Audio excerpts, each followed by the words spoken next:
Hey guys, welcome back to the channel. This is story about what if Naruto banished and becomes a sage part 1. Before I start, please do support for more amazing content and comments for part 2. Do consider to subscribe my channel and share my video to your friends and check out the description as well. Let's start the video. Eyes. They say that the eyes are windows to the soul. In this case they show a dead one without feeling. Naruto walks down the street, shuffles. He can't bring himself to care enough to pick up his feet all the way off the ground. His eyes are his and not his at the same time. They have been described as piercing, deep, kind, and open book. This is not correct. Naruto's eyes are pointed at the ground and have been ever since he came back from his fight at the valley at the end, where Sasuke, his best friend, put a Chidori through his chest. And after the whole thing, Sakura. Naruto doesn't even want to think about Sakura. His eyes now can be described as dull, more of a green shade than blue, and dead. He has the look of a dead man. Alive but dead. Naruto walks through the market on his way home, not something that he would normally do. But he can't bring himself to care. As he passes through, jeers and cat calls are made. Then things go south. People start throwing things. At first it is things like eggs and cabbage, but it quickly upgrades to sharp objects like knives and kunai. They pierce, slice, and cut his skin, but he doesn't even flinch, doesn't make a sound. He just keeps on plodding on towards his apartment. Things don't stop there. One civilian takes his lack of response as a sign of weakness, and runs up to him before stabbing him with the chief's knife. Naruto still doesn't respond. Then the crowd descends. Punching, kicking, stabbing, slicing, peeling. Naruto keeps on walking until he physically is unable to. He collapses on the ground and the mob goes in for the kill. Futon de Tapa. Wind release, great breakthrough. The mob is thrown back, revealing a very bloody Naruto. His clothes are virtually non-existent, and his is laying in a pool of his own blood. A silver-haired man in a mask quickly wraps Naruto up and Shunshin's body flicker technique to the hospital. Time skip 12 hours, Kanehigakure Hospital. Naruto wakes to the beeping of machinery. It is one he knows very well. Over his lifetime, he has been in the hospital more times than he can count. He moves his head to the side and sees Jiraiya sitting on the windowsill. Welcome back to the world of the living, Gaki brat. Naruto doesn't answer. This worries him. Normally Naruto is very energetic, and would be opposed to being called a brat. But instead Naruto just turns his head and stares at the wall. Jiraiya sighs. He knows exactly why Naruto is acting like he is. Hey Naruto. How would you like to come with me on a 3-year training trip? Naruto lifts his head and then stares at Jiraiya. Only one thought is going through his head. I want to get away from here. From her. Naruto nods his head, eliciting a smile from Jiraiya. Good. Tsunadeheim has already approved it. When you are released, go home and pack, then go to Tsunade's office. Oh, and don't take the market again. Take the rooftops. We don't want another incident like the one that put you in here in the first place. Naruto doesn't give any sign that he heard Jiraiya. But Jiraiya isn't going to baby him. With a wave, Jiraiya hops out the window and goes to Tsunade's office, Hokage's office. When Jiraiya arrives, he lands on the window outside the office. He looks in and sees Tsunade talking, more like yelling, at a quivering Sakura. As of this moment, Haruno Sakura, your shinobi license is permanently revoked for conduct on becoming a shinobi and conspiracy to harm your own teammate. You will no longer be a ninja, train to be a ninja, or attempt to be a ninja. You are a civilian and will remain so for as long as you are in this village. Now get out of my office. Sakura bursts into tears and runs out of the office, not bothering to shut the door. Shuzine walks into the office and closes the door behind her. Was that really necessary? Banishing her forever? Tsunade snorts. Jiraiya, get your ass in here. And use the door next time. She roars at him. It is never a good day for a Kage when she has to remove a shinobi license. Jiraiya clambers through the window. It's not my fault that the window has a huge ledge. It's like the founders wanted people to use it. Jiraiya ducks under a chair that is tosses at him and embeds itself in the wall. Anyways, yes, I do think that she doesn't deserve to be called a shinobi anymore. What she pulled is worse than anything I can think of. And to do it to Naruto, who has trust issues and a fragile mind to begin with, just made the decision easier. You realize that people aren't going to be happy about this? The council will try to have her reinstated, Jiraiya states. Tsunade chuckles evilly. The council already isn't happy with me, especially I put to death all those who assaulted Naruto. Let them try to bring her back. It won't make a difference. The council is my advisor, not my right hand. They aren't supposed to have any power, and I'm returning it to the original state. I have been looking for a way to disband the civilian side of the council ever since I took this job. This is a hidden village, not a damn democracy. Changes are coming to the council. Even Danzo isn't going to be much of a factor after I get through with him. Jiraiya nods. This is why his former sensei wanted her even before his death. Her knew that she would stand up to the council in ways that he never could. Are you sure that you aren't showing favoritism to Naruto? He is like a brother to you, Shizen questions. Oh, I'm quite sure. You see, the door opens and an Umbu steps through. With a low bow he speaks. Excuse the intrusion, Hokage-sama, But the council is requesting an emergency meeting, Tsunade smirks. Those old bastards move quickly when they want to. Very well. Tell Umbu Squad 6, 7, and 8 to report to the council room. Tell them they are not to be detected. The Umbu straightens. As you wish, the door closes. Well, it is time I put this village straight. When do you leave Jiraiya? A few hours after Naruto gets out of the hospital. I checked and he is scheduled to be released anytime. I told him to meet me here. Tsunade nods and stretches. Well, I'm off. Don't let him die, Jiraiya. With that, Tsunade leaves with Shizen in tow. Council chambers. Tsunade bursts through the door, silencing the entire room. Before her sits the Shinobi Council, the Civilian Council, and the village elders, split even 12-12-4 and the 3 with her as the deciding vote. Why has this meeting been called? Tsunade demands, not even talking a seat. You have gone too far this time, Tsunade. A faceless woman shouts. We demand that you reinstate Haruno Sakura and put the demon to death. Shouts a porky man. Yes, you must put the Kyuubi incarnate to death for what he did to Uchiha-sama. A very fat man shouts before being severely winded from the outburst. We demand you give reparations for those families you killed. This one comes from a pink-haired woman who looks just like Sakura but older. Tsunade raises an eyebrow. Really? Umbu, kill these men. The heads of the men who shouted second and third are now rolling on the ground. What the hell are you doing? Another faceless and nameless merchant shouts. Tsunade slams her hands on the table, breaking it and silencing the room. Those men broke the Sandame's law, and last time I check, assaulting and nearly killing a shinobi is punishable by death. As of this moment, the civilian council is disbanded. The room is filled with shouts and threats. The shinobi clan heads just sit there and wait for Tsunade to lose her patience. Umbu, 24 shinobi appear out of the walls, various weapons drawn. The room instantly goes loud with shouts of outrage. Tsunade punches a wall, caving it in, forcing silence in the room. As you may have guessed, I am in command of this village, not you sniveling politicians who hide behind laws to further yourselves to the detriment of others. The council is only an advisory one. You do not hold power, you do not engage in activities behind the Hokage, you do not undermine my authority. I am resuming full command of this village and returning this council to original purpose. And there is nothing any of you can do about it. From now on, the advisory board will have no power to make decisions. They will be at my beck and call and will answer only to me. Umbu, escort these civilians to Ibiki and Anko. I heard she likes to hear screaming in the morning. Let's see how much information about stabbing me in the back he can get out of them. The ex-civilian council is rounded up, bound, and carried to the interrogation department where Anko and Ibiki are already waiting. Now that that is out of the way, does anybody have any problems with my authority? She asks sweetly. The clan heads and the village elders all shake their heads. Good. Does anybody have anything they would like to add to the agenda of the advisory board to discuss? I was wondering when you were going to get rid of those conspirators. Some comments. Shikaka lazily speaks up. So what happens now? Are we expected to deal with commerce and civilian matters now? Tsunade shakes her head. As much as I distaste paperwork, most of it will fall on me. You are only an advisory board. I will come to you when I need advice on certain things to proceed, and that is that. Such things will be who makes Chunin and Jonin, but I will ultimately have the say. I will also be relying on a few of you in areas that I have no expertise and experience in, but know your workload will not drastically increase. Oh, and you no longer have as many privileges. Being on this advisory board no longer protects you. You break a law, then you are subject to the consequences. You will retain all clan rights and all that it implies. If there is nothing else, then this meeting is adjourned. Tsunade walks out of the room. Throughout the entire meeting, Danzo said nothing. But under his impassive mask, he is seething. Damn her. She has ruined most of my plans. I must get rid of her before she ruins the rest of them. But she did save me a lot of work when I become Hokage. All I have to do then is just disband the advisory board, which won't be difficult at all seeing as how they have no power anymore. Danzo leaves the advisory board chambers, unaware of the shadow Hokage office. Tsunade sits in her chair feeling better than she has in a long time.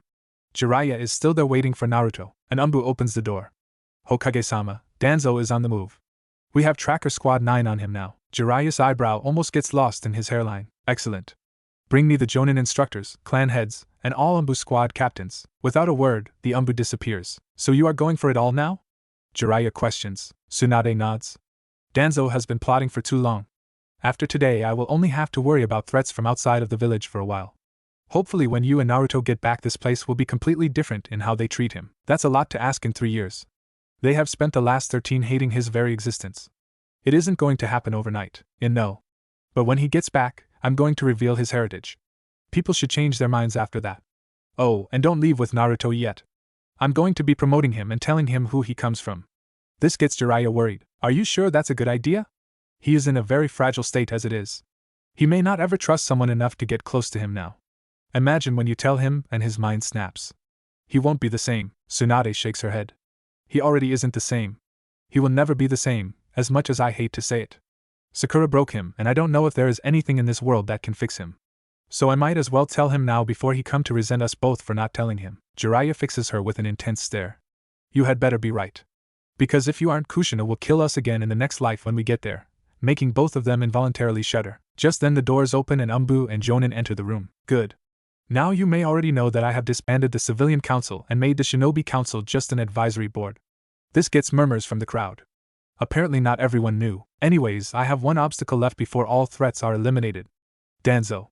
Another round of murmurs. Over 10 years ago, the Sandaime Hokage ordered Danzo to disband his private army known as Root. That has not happened. He probably is plotting a way to kill me before I ruin more of his plans.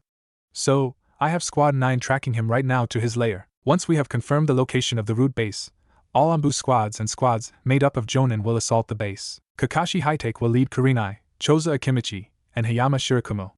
Asuma Sarutobi will lead Hamaki Mimura, Yakumo Karama, and Might Guy.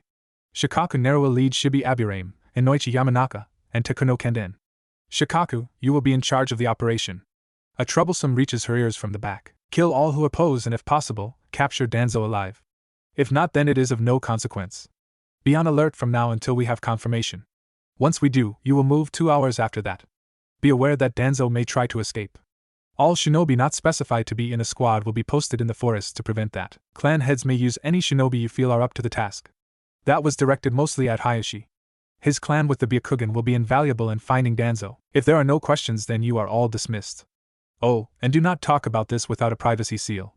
We cannot afford to have any leaks and let Danzo know. The assembled shinobi file out of the room in silence, leaving only Tsunade and Jiraiya. Then a boy of 13 years walks into the room, backpack over his shoulders. Instead of his Kill Me orange suit, he has on plain black Anbu paints and a t-shirt. Ah, Naruto. I'm glad you made it. Come have a seat over here. Tsunade asks Shizen to close the door while she crosses the room and sits on a couch. Naruto joins her, not bothering to take off his backpack. It is then she gets a good look at him. His most noticeable feature before the change was his eyes. They really stood out from the mess of blonde hair. They are even more noticeable now, but not for any good reasons. Instead of shade of piercing light blue, they are now dull and dark with a tint of a sickly green color. His eyes hold no emotion, no spark that was there before, no life. How are you doing? She asks softly. No answer. Just stares at the ground. Look, Naruto. I know the last thing you want to talk about is Sakura. He visibly recoils at the name, which is the only indicator that he is indeed listening. About her, but in time you will find that it hurts less over time. Just know that when you are ready to talk about it, Jiraiya and I will always be available to you. Okay? No response of any kind, but she knows he is listening. I'm promoting you to Chunin, Naruto. This gets a reaction. He slowly turns his head and looks at her with his soulless eyes. Now Tsunade hates Sakura more than ever. She took the only bit of innocence, and whatever was left of his soul when she betrayed him. Naruto doesn't say anything, but he just stares at her as if wondering why. I'm promoting you because 1, the council wouldn't let me, but they are gone so I can do what I want. 2, because you have fought powerful enemies more than anybody at the Chunin exams and not only survived but beat them. I believe that you of all people deserve this more than anybody. 3, you have taken more punishment, more pain, and more heartbreak than anyone I know and still you fight. I believe that you will eventually find something to live for again, and when you do, you will be unstoppable. You have great potential and I want to see you fulfill that potential. Now I have something else to tell you now that you are of proper rank. She gets up and walks to a random picture that is hanging up on the wall. She takes the painting off the wall and opens her safe. Lame, I know. She pulls out a single scroll. She closes the safe and replaces the painting and sits back down on the couch. She is about to open the storage scroll when Jiraiya stops her. Shouldn't you put up a privacy barrier first? I already did. The first thing I did when I got here was to make it so when the door closes it puts up the privacy barrier automatically. Satisfied with the answer, he sits back and hopes this doesn't backfire. She bites her thumb and breaks the blood seal on the scroll. She then extracts 4 scrolls which she hands to Naruto. These are scrolls from your parents. I don't know what is in them, so you will have to open them and find out yourself. You should open them here, but I'm not going to force you. Naruto numbly takes the scrolls. He bites his thumb and breaks the blood seal on all 4 at once. He takes one and opens it. This one is a storage scroll. He summons whatever is inside and out pop hundreds if not thousands of scrolls. Tsunade and Jiraiya's eyes go wide. Holy shit! Jiraiya picks up a scroll and reads it. Uzumaki Kenjutsu, Uzumaki style Kenjutsu. Jiraiya picks up more scrolls. They range from history to clan jutsu to forbidden techniques. This looks like the entire library your father and mother had. There must be thousands of scrolls. Naruto, who would have been jumping off the walls at the prospect of learning so many jutsu, but this Naruto doesn't react. Instead, he ignores the mountain of scrolls and opens the next scroll. This one is a letter. Dear Naruto, I cannot express how sorry I am that I cannot be there right now. My name is Kushina Uzumaki, your mother. I come from the land of whirlpools and have lived in Konoha with your father ever since it was destroyed. First, I want to say that I hope you don't hate me. I didn't fight for you enough to stop the QB being sealed inside of you. I didn't want to, but in the end your father convinced me. I know we condemn you to a life of hardship and hatred, but I know that my son can overcome anything. I have left you my sword and my armor. They are things that get passed down from generation to generation, and now it is your turn. I have also included the entire Uzumaki library. This has everything from our techniques to our history to the secrets of the whirlpools. My job was to protect the library and ensure its survival, so I passed the task on to you, the last Uzumaki. I hope you can find it in your heart to forgive your father, and we have wronged you more than anybody else. Worse is that we left you alone to deal with it. I know the villagers will not see you as the hero you are, but I can hope. Please don't hate us, dear, but I will understand if you do. I hope you are healthy and well. Give my regards to Sarutobi if he is still alive or whoever the current Hokage is. I hope you live a long and very happy life. Your loving mother, Kushina Uzumaki. Naruto reads the letter again and again. During this time, Tsunade and Jiraiya have picked up and resealed all the scrolls. Eventually he just rolls it back up and opens the next one. It too is a storage scroll. He unseals the items. Out poofs a sheathed sword and 2 large chests. He opens the first chest. The inside is much larger than the chest has room for. It looks more like a walk-in closet than a chest. Strapped to the walls are hundreds of 3-pronged kunai. Naruto shuts the lid and goes to the second chest. Inside is a set of armor. Each piece is ruby red and very polished. There is a note right on top. This armor is the pride and glory of the Uzumaki clan. It is centuries old and very special. It is semi-sentient and will only allow the current head of the Uzumaki to wear it. All others will be crushed. It will grow or shrink to the body and consists of a breastplate, gauntlets, and greaves. Once on, channel chakra into the breastplate, and the full suit will appear. The armor is made from a dragon's scales and hide, making it very flexible and very strong and hard to penetrate, and has the ability to harden or allow more flexibility depending on the situation and desire of the user. Being semi-sentient, this armor will automatically react to threats. Whether that is to harden the armor or to physically move the user, it will do so if allowed. When not needed, the armor will blend in as normal clothing while maintaining the protection it offers. When the full armor is engaged, a helmet will also appear and completely cover the head, but will not hinder the user's ability to see. Use it well and represent the Uzumaki with pride. Naruto lets the note float from his hand and picks up the breastplate. It is surprisingly light. He puts on the breastplate, the fully gloved gauntlets, and then the greaves that go up to his mid-calves. The instant the greaves are on, Naruto feels a prick on his chest. After a minute or so, the armor visibly shrinks, conforming perfectly to Naruto's body. The breastplate shrinks and elongates so that it covers his stomach and sides. The gauntlets shrink and the fingers grow to accommodate his long and thin fingers. The greaves actually grow a little bigger, wider, and the metal crawls up his leg to just above his knees. Channeling chakra into the breastplate, he activates the full armor. Tsunade and Jiraiya watch as a flash of red starts from the breastplate. As the wave passes over Naruto's body, molten red seeps from the wave and after a second, it solidifies. In less than 10 seconds, Naruto is standing head to foot in shiny red armor. It looks like Naruto is wearing a second skin, albeit a very shiny and very strong second skin. Naruto is completely amazed, or as much as his current apathetic self will allow.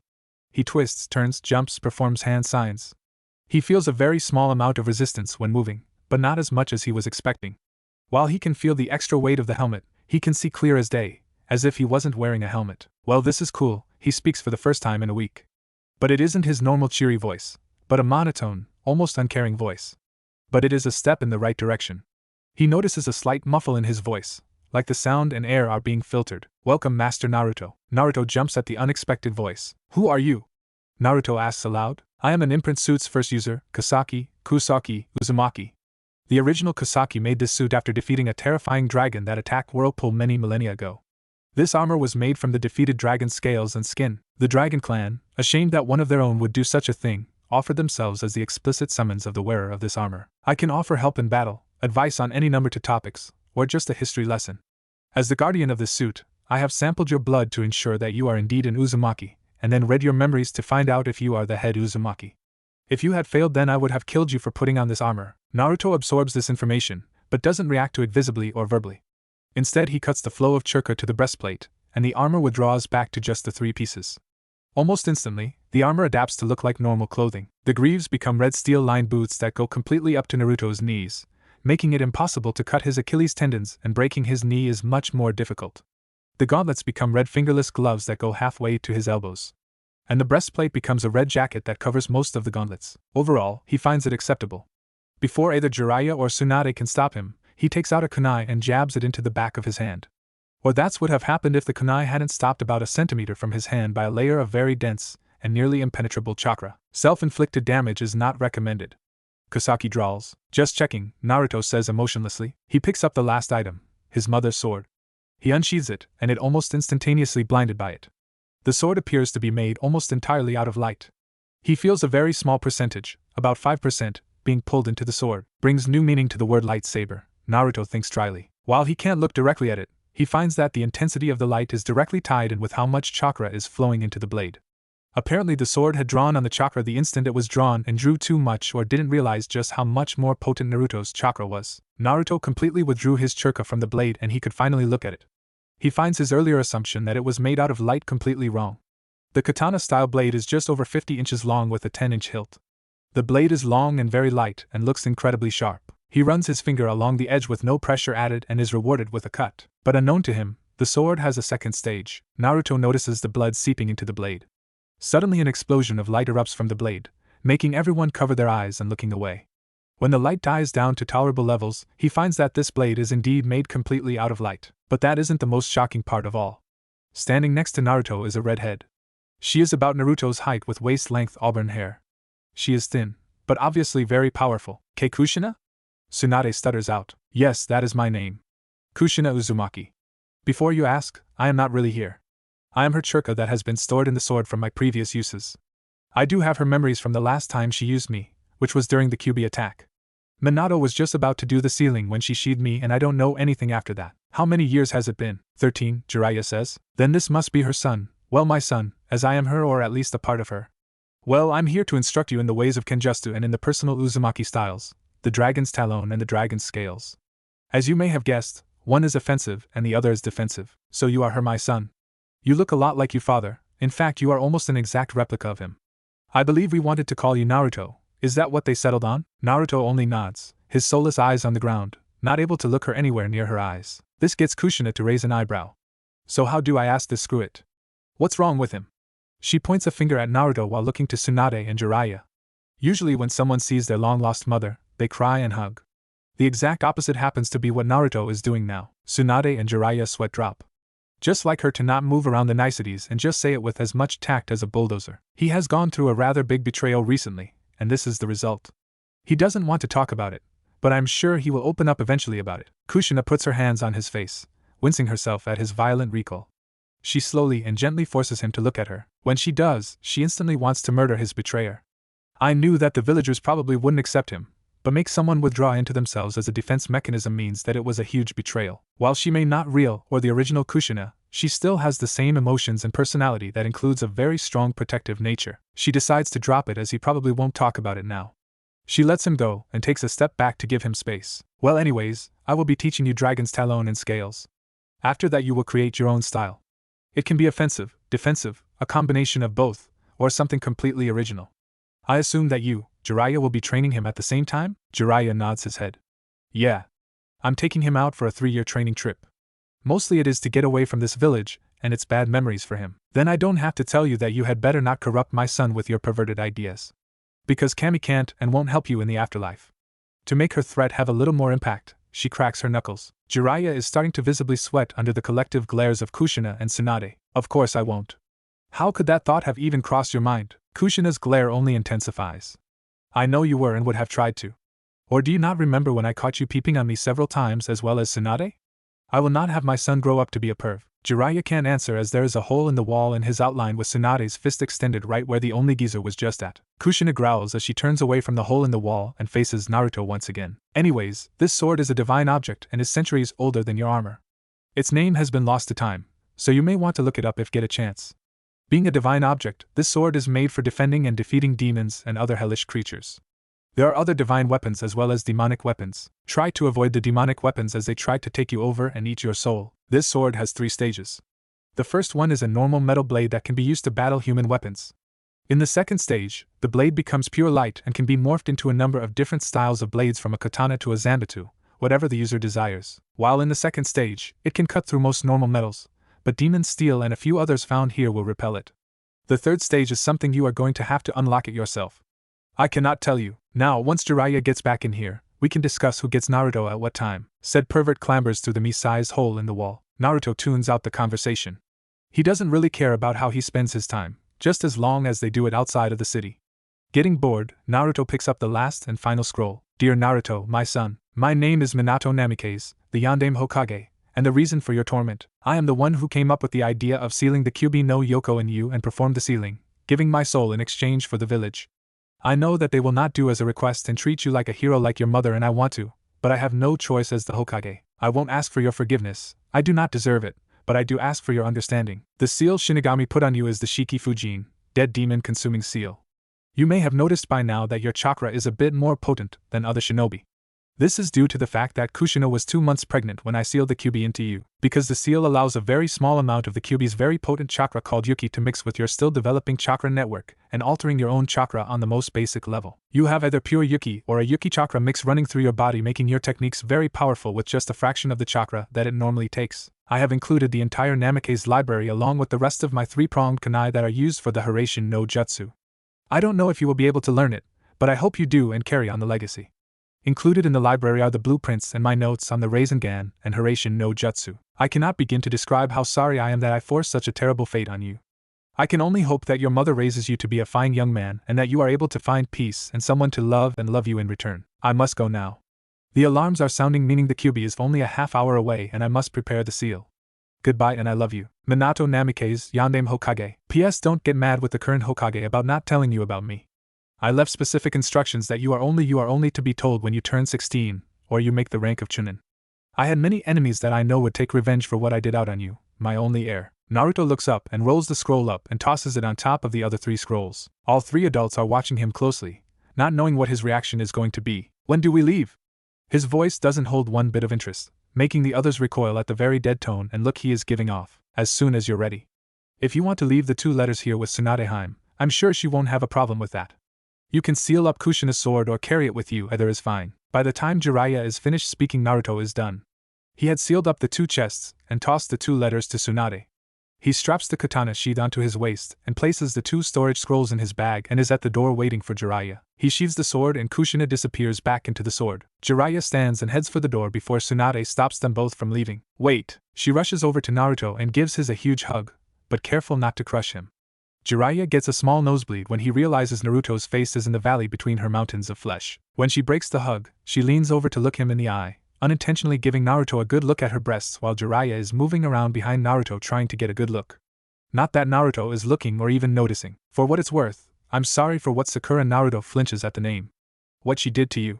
You should know that I revoked her shinobi license, and she can no longer be a ninja in this village unless you want her to be. Sasuke will have his license revoked as well and he will never be able to leave the village. Jiraiya is going to seal his chakra too. Naruto shrugs. The bitch can have it back for all I care. I don't intend on seeing her ever again if I can help it. Just don't have the 2 of us on the same team ever. She can burn in the 7 circles of hell for all I care. As for Sasuke, I couldn't care less. Tsunade is shocked at his statement, but can hardly blame him. Okay, I'll reinstate her, but let her know that you didn't do it out of the kindness of your heart, and that she means nothing to you now. Listen, have a good trip and break from this town. When you get back I will see if you have the skills to be a hunter so that you don't have to stay in the city all that often, okay? Naruto nods. That's perfect. Naruto just turns from her. Naruto. One more thing. Naruto turns back. This was not your doing. You have no fault in how this turned out. She took advantage of your loneliness and used it against you. You didn't see how she was acting because you have never had a relationship like that. You don't know that a relationship is based off of mutual trust and respect. They are to blame, not you. I don't want you hating yourself for something you didn't know to look for. Okay? Naruto doesn't answer. She hopes that he is listening. After a few seconds Naruto shakes his head and walks out the door, not bothering to shut it. Tsunade looks at the open door. Bring him back, Jiraiya. I don't know what I would do if I lost him too, don't worry. When we return, won't hardly recognize him. 1 year ago, Genin squad assignment day. Sakura is sitting on a bench, pouting. She had Sasuke right in front of her when he just ran off. Damn it! That was my chance and I blew it, she rages in her mind. Hell yeah you did. Just tie him up next time and jump him for Kami's sake. He inner self berates her. She is about to reply when said Amo King walks by. Shinaro. Inner Sakura yells, making Sakura's head swim for a second. Sakura makes a whimper as he walks past, not able to do anything but sit there, marveling at his mere presence. Sasuke, who heard the whimper, turns his head slightly to the side and sees her just sitting there with a massive blush on her face. In an act of a miracle, Sasuke actually sits beside her. "Hey Sakura, you like me, right?" he asks as if he doesn't know. Sakura's blush intensifies tenfold. Why, yeah, she manages to stutter. "Well, I was thinking. Would you do something for me if I promised to go on a date with you?" Sakura nearly faints. She fights to keep the black spots that block her vision from overtaking her. As sure. Time skips 6 hours. Sakura walks along the street, feeling very nervous. She had just left the meeting with Kakashi on top of the academy. As soon as the meeting had ended, she ran from the roof before anyone could stop her. "Hey Sakura-chan," a familiar voice comes from behind her. She turns around and lo and behold, there is the object of her nervousness and reason for leaving the meeting so quickly. Naruto walks up to her. "Are you okay? You seem a little distracted at the meeting." Sakura does her best to act like she is appreciative, but is failing badly. Lucky for her, Naruto has had so little experience with people that he misses it completely. "I'm fine, thanks." The last part is so quiet that Naruto doesn't even hear it. "Well, since you're feeling okay, I was wondering if you would like to go and get some ramen with me." Bao rises up in her throat at the thought of eating that vile calorie-loaded excuse for a food, especially with Naruto.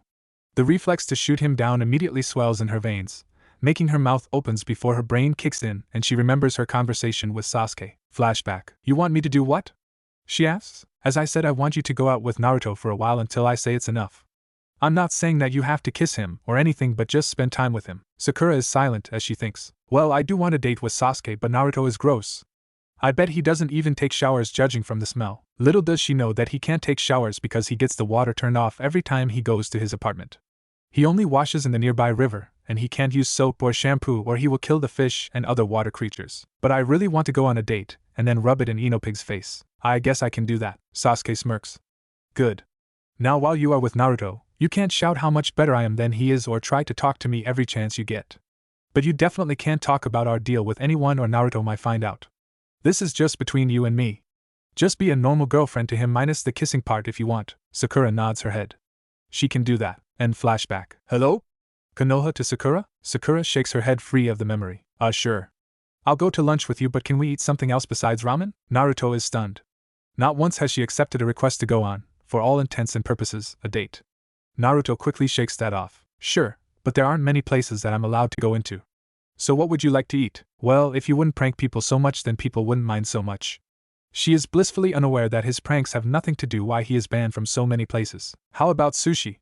Sushi is her favorite food and eats it as often as she can. Sure. I don't know any places around here." Naruto rubs his head in embarrassment. Sakura sighs and very hesitantly grabs Naruto's wrist before dragging him down the street. Time skip 4 months. Over the next few months since that first date, Sakura goes on many dates with Naruto. Not once have they gone out to Ichiraku's ramen, but to places that she likes and always makes Naruto pay and always orders the most expensive items. Naruto, however, doesn't seem to mind. In fact, people who knew him would say that this is the happiest they have ever seen him. Finally, he has someone to listen to him and pay attention to him. Currently, Sakura and Naruto are at her favorite sushi restaurant again for the 5th time. Naruto is always polite and very courteous, asking if there was anything he could get her or if she needs anything. Right now, Naruto is telling her one of his pranking stories. "Sakura-chan?"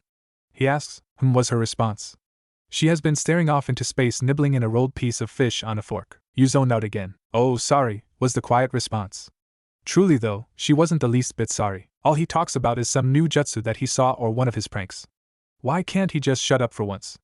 How much longer am I going to have to put up with this before Sasuke is my date? Naruto, however, has no idea what is going on inside her head. He takes a deep breath before calming his frayed nerves. Truth be told, he has been extra jittery today because of something he wants to ask her. "Hey, Sakura-chan, I have been wondering if you would like to be my girlfriend?" He says the end really quickly and recoils, expecting to get hit. Sakura, for her part, had been daydreaming about her date with Sasuke and was brought out of her wonderful dream by the last part of his sentence. "What?"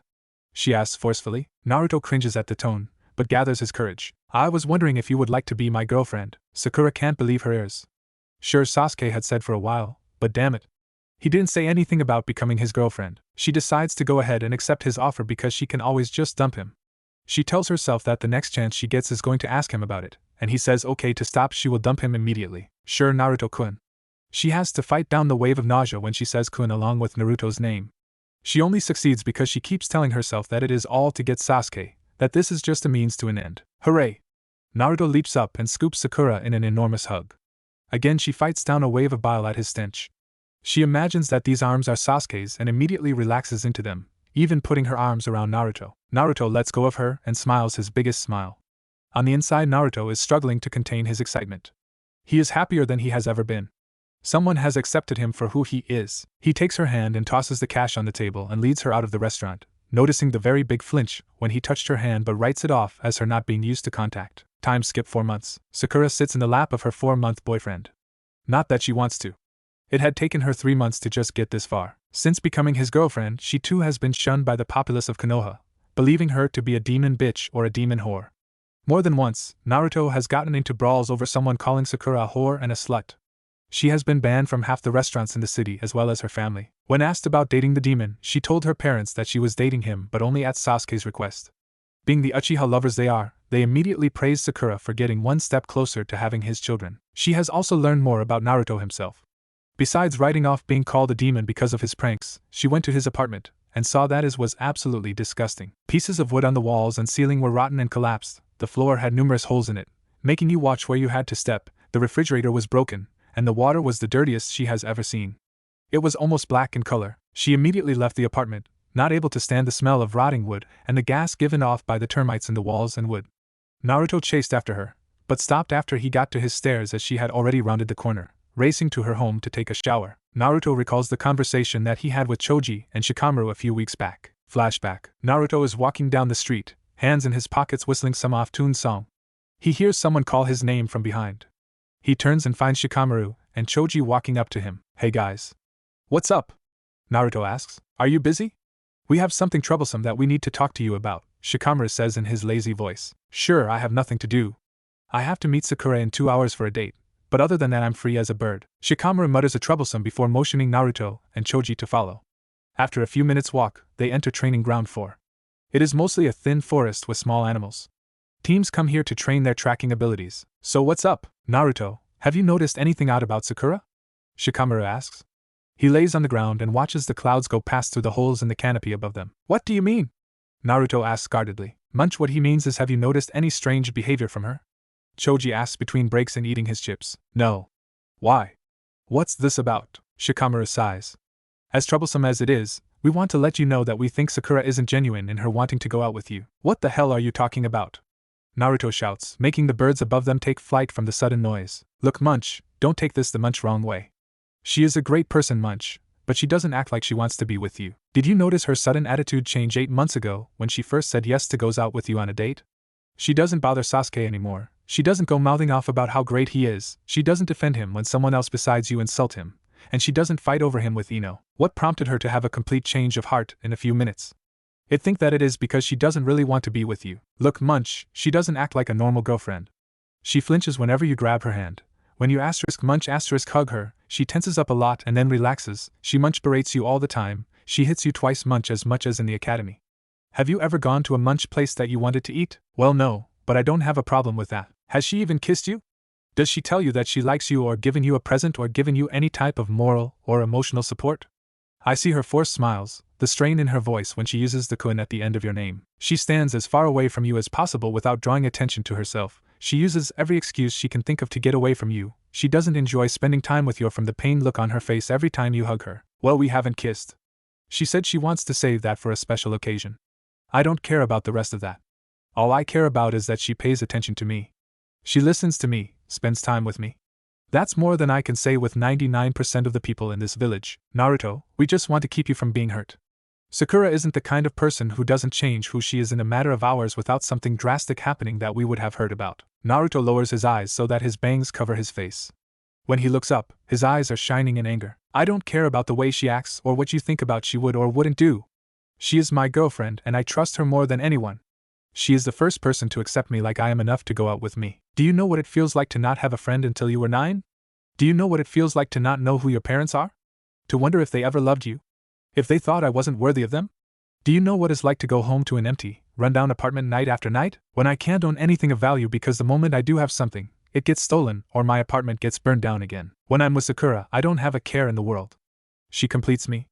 I can't imagine what I would do without her. Now Shikamaru and Choji get really worried.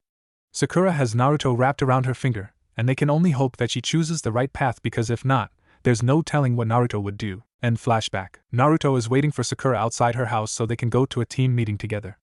Naruto turns as Sakura exits her house and was about to sneak around the side and avoid Naruto when he spots her. What are you doing, Sakura-chan? He asks in his normal happy self. Sakura looks at him like a deer in headlights. She looks away quickly and cursing her luck at getting caught. I dropped something out the window. Yeah, was sitting next to this window when I knocked something off and I was going to look as I left the house. She commends herself on thinking up something so quickly, but she soon realizes that it is the wrong thing to come up with. Naruto is immediately over her fence and on his knees looking for the dropped object. Sakura stands up and just lets Naruto do the dirty work. She contemplates leaving him here, but it would just make things harder for her later on. I can't find it. What was it again? He asks. She rolls her eyes. Can he get any dumber? Don't worry about it. We need to get to the meeting. Sakura doesn't wait for Naruto, and she immediately starts walking down the street.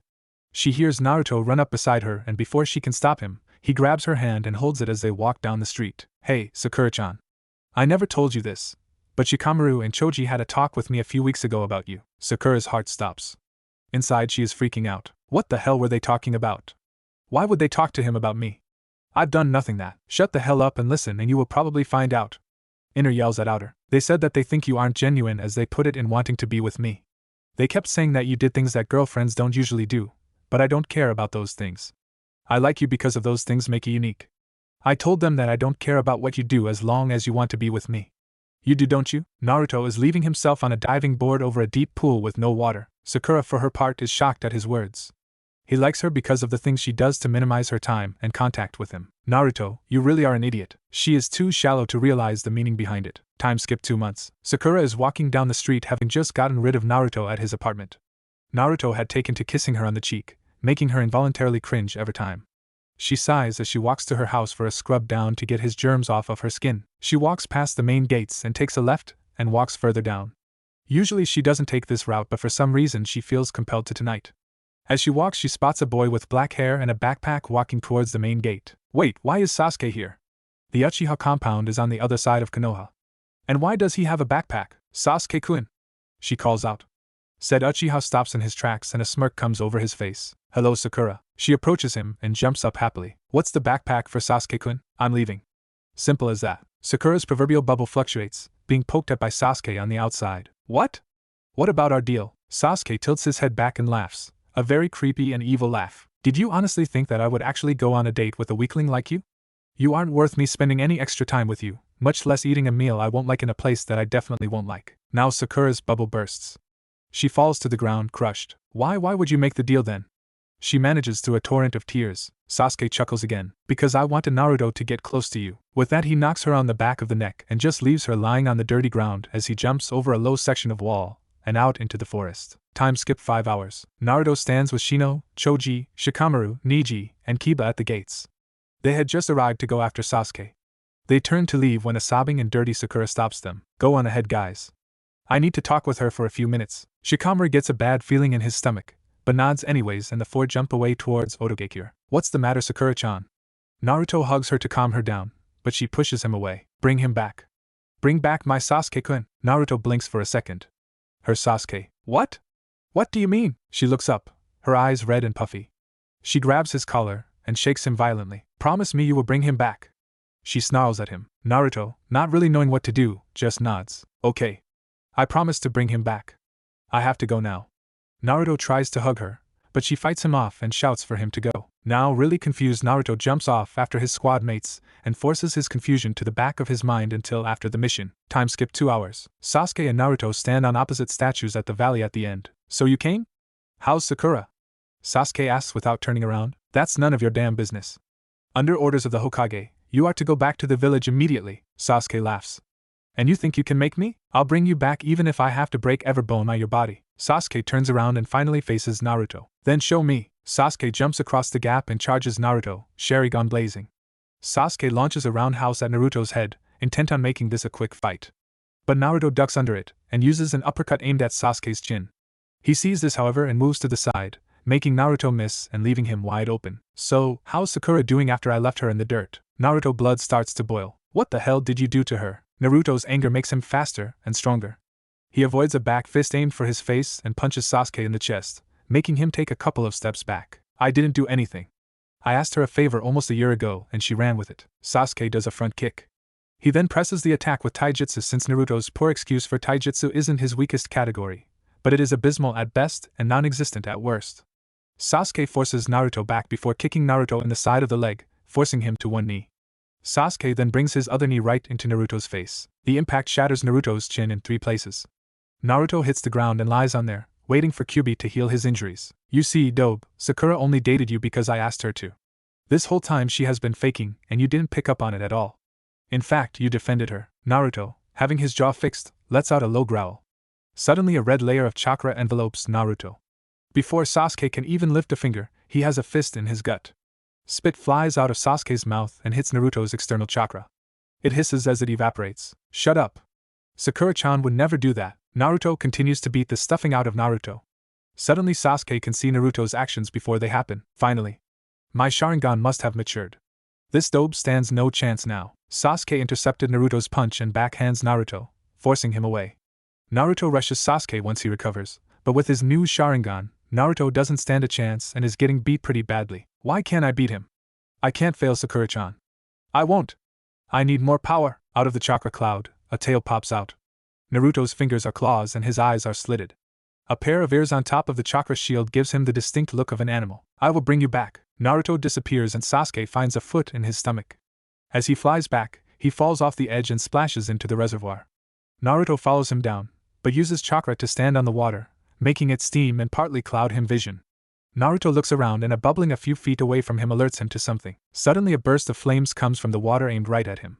Naruto doesn't make any attempt to dodge and is engulfed in the flames. Sasuke climbs on top of the water panting, stupid dope. Can't even dodge a fireball. He is about to leave when the fire dies down, leaving an untouched Naruto. What how? Instead of answering, lets out a primal roar. It is so loud that it makes Sasuke a little light-headed from his inner ear being disrupted. Deciding he needs more, he activates the first level of the curse mark. Let's go dope, was all he says before blurring away. Unfortunately for Sasuke, with Naruto's Kyuubi-enhanced eyes and speed, he can easily keep up. With a massive swing of his hand sideways, he lets loose several horizontal waves of chakra slashes, right at Sasuke. Shit, was all he could think before allowing himself to sink underneath the surface of the water. Naruto looks around and hears a sound behind him. Chidori. 1,000 birds. Naruto moves to the left and finds the tips of Sasuke's right hand through his right shoulder. If he hadn't moved, it would have been his heart. With a howl of pain that nearly makes Sasuke deaf, Naruto grabs Sasuke's fingers and doesn't allow him to move. Sasuke yells in pain as the violent chakra burns his fingers. It only gets worse when Naruto wraps his tail around Sasuke's chest, burning completely through his clothes and burning his skin. After about a minute, Naruto flings Sasuke to dry ground while the hole in his shoulder heals. Sasuke struggles to get up after receiving the worst burning of his life. Blackened skin now scars his chest. As Naruto reaches the shore, he glares at Sasuke. More. I need more. If the damn dope can beat me, I won't stand a chance. More. More. More. Sasuke's body erupts in purple chakra, completely encasing his body. A diamond of darker skin now resides over his nose while his skin is just a few shades lighter.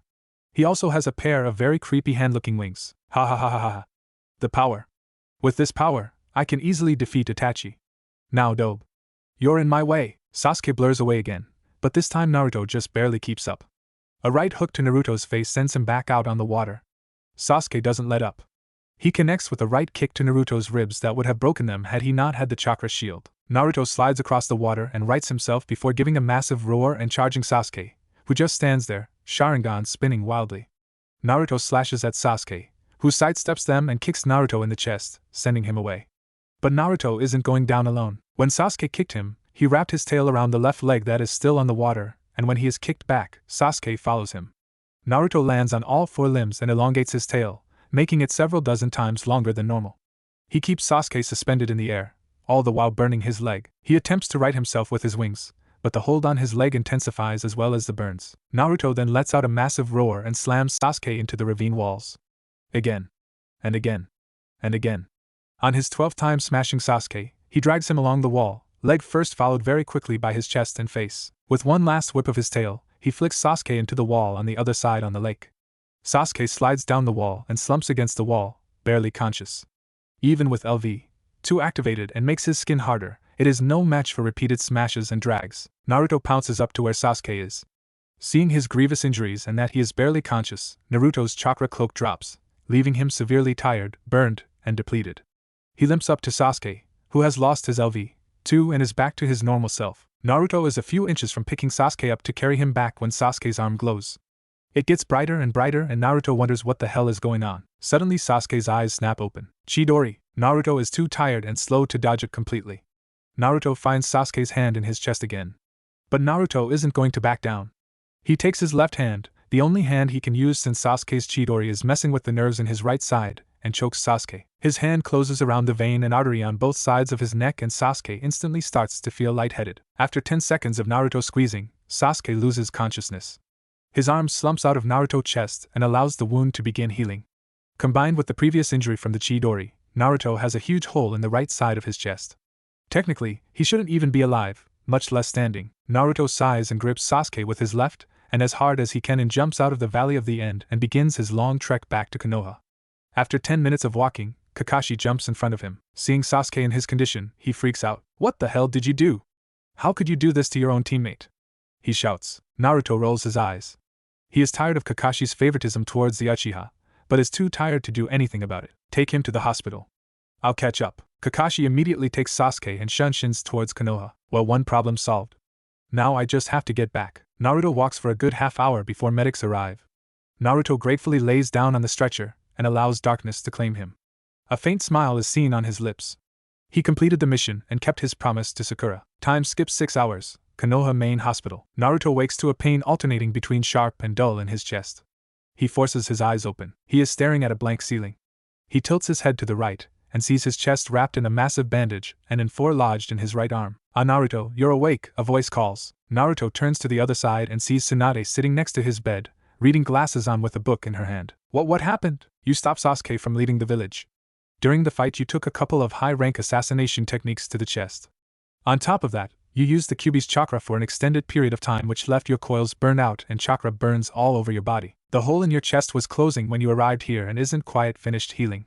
You will have to stay here for a few days to gain your strength back and for observation. She is expecting Naruto to fight her on this like every other time, but he oddly doesn't. Where is Sakura-chan? Tsunade frowns. She hasn't left Sasuke's room once since you got back.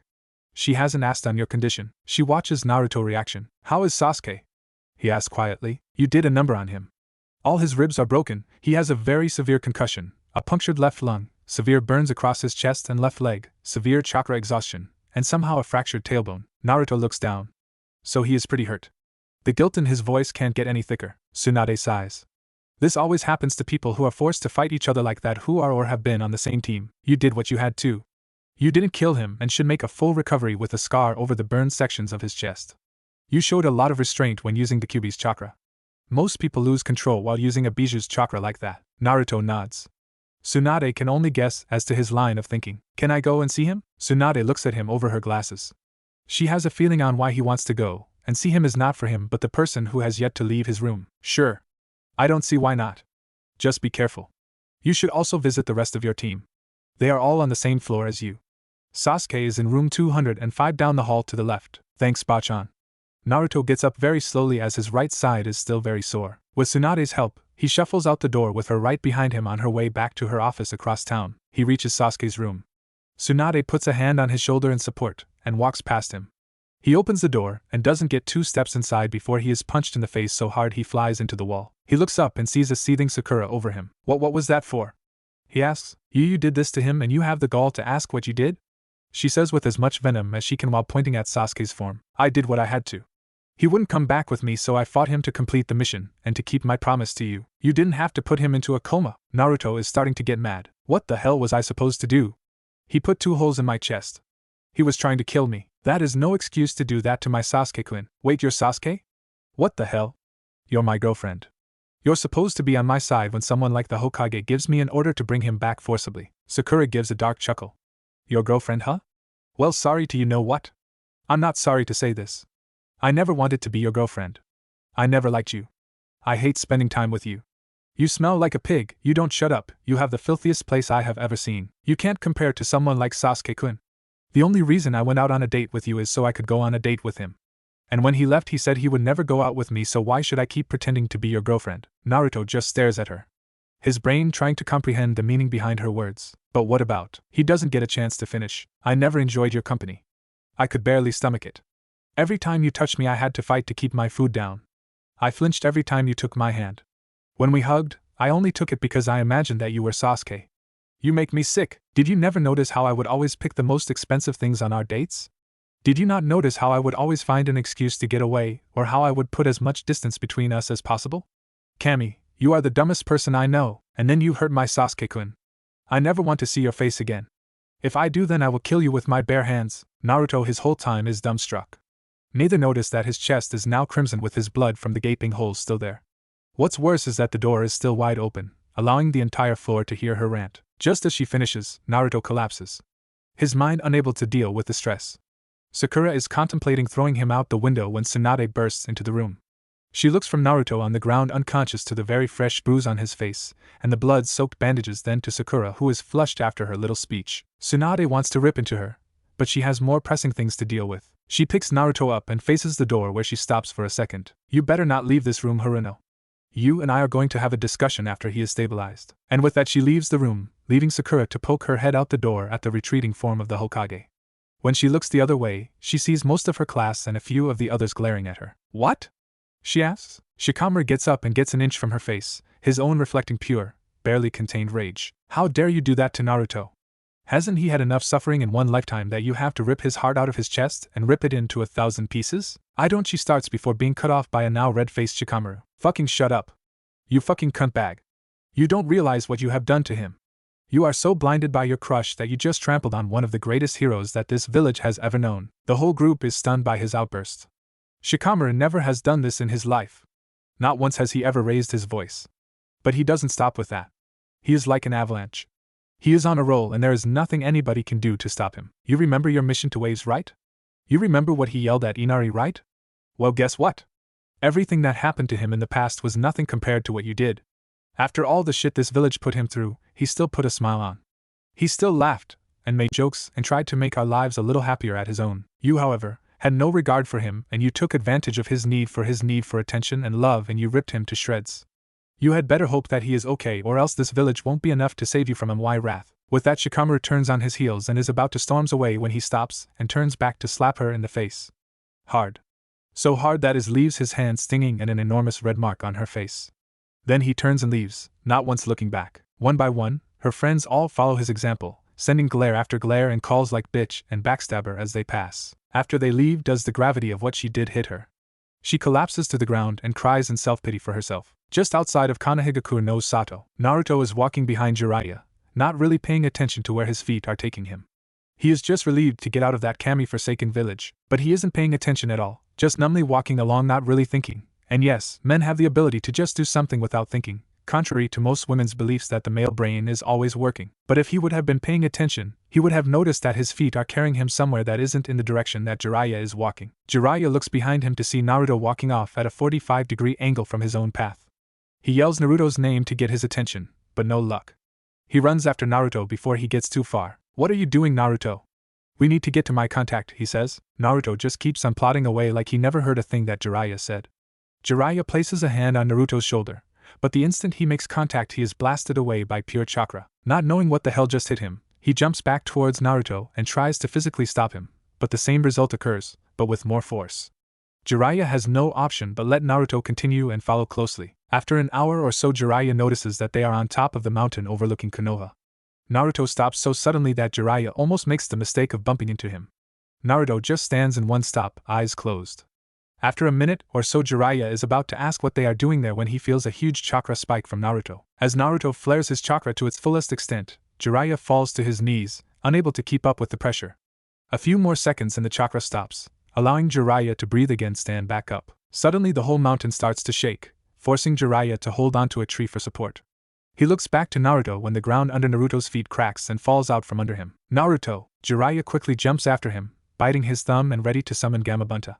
But after a short, pitch-black fall, Jiraiya feels himself slowing on his own. He eventually reaches the bottom and gently stops a centimeter off the ground. He climbs to his feet and sends chakra to his senses. The tunnel is pitch black. No light, not even from the hole he jumped through. He hears someone walking further down the tunnel. He feels a very soft breeze blowing down the tunnel as well. He does a quick katon jutsu and a ball of fire orbits his head. He creates two more, an uninterrupted light source. Jiraiya quickly follows the footsteps he assumes is Naruto's. After walking what seems like hours in the twisting tunnel, it starts to slop downward. Jiraiya speeds up, hoping to catch Naruto before something happens to him. After a half hour of more walking, Jiraiya comes across a huge cavern. The ceiling is so high he can't even see it or the back wall. He brightens the spheres of fire orbiting him, giving more light. He listens and follows the sounds of footsteps. Another minute of walking and he finds Naruto just standing there. Naruto? This time Naruto turns around. Jiraiya notices something about Naruto. His eyes hold curiosity instead of apathy. They still are dead inside, but not as much. Hey Ero-sennin. I was wondering when you would get down here, Naruto calls in a monotone voice. Inside Jiraiya is jumping for joy. Not once since the hospital incident has he called him Ero-sennin. So what is this place? Asks Naruto. Jiraiya looks confused. Me? Why should I know? I was following you here, then you flared your chakra causing the ground underneath you to cave and then walked down the tunnel. So I should be asking you. Naruto rubs his head. I don't know. I was walking behind you, not paying attention. Next thing I know I'm down here. Jiraiya is about to answer when he sees something gleam off the light from his fire. He walks over to his and sees that it is a tray of some sort with a thick, smelly, and dark liquid inside. Having seen one of these before, he directs one of his balls to touch the liquid. The moment the ball makes contact, it ignites the substance. The fire zooms down the tray. Naruto and Jiraiya follow it around the room. Suddenly it takes an incline and is gone. Naruto and Jiraiya stare in disappointment at the spot the fire trail disappears. Suddenly the whole cavern is filled with light. They look up and see that the tray didn't end where they thought it did. It just blocked the fire since they were standing under it. They look at the light source. It seems to be a massive ball of fire suspended by nothing, like a miniature sun just floating right above them. They look around the newly lit room. They find themselves at the center of a colossal cavern. It is bigger than either one of them thought. The ceiling goes at least 300 feet above them.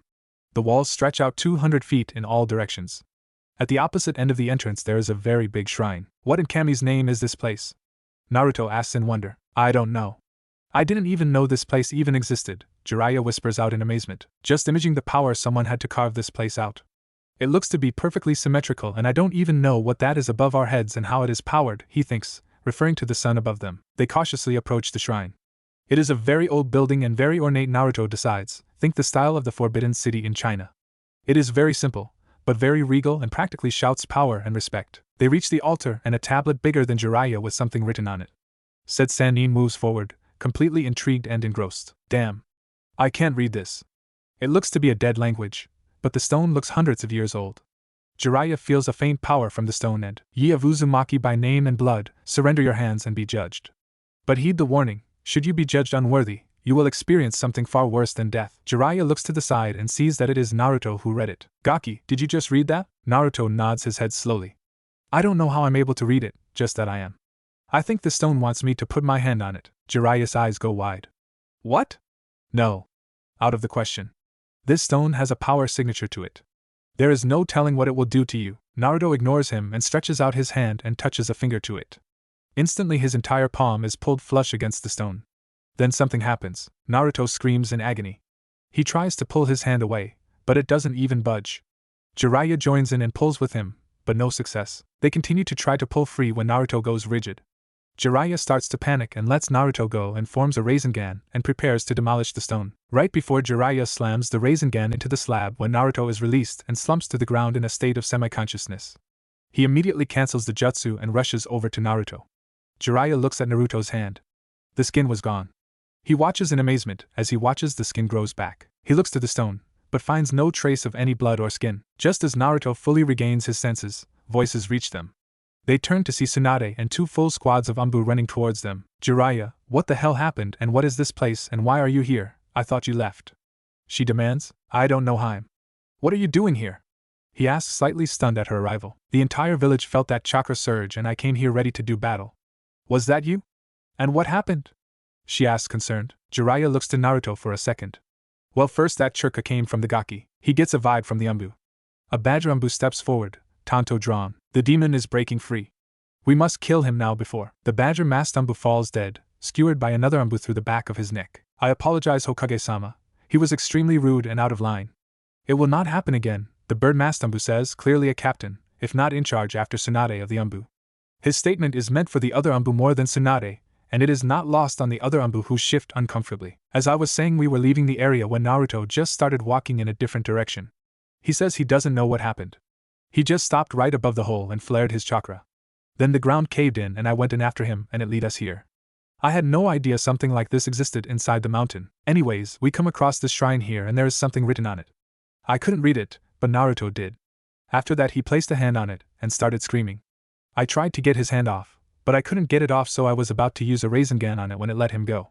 He just recovered when you showed up. Tsunade turned to look at Naruto. You might want to tell the Umbu to go, he says nonchalantly. Tsunade raised an eyebrow. Oh really?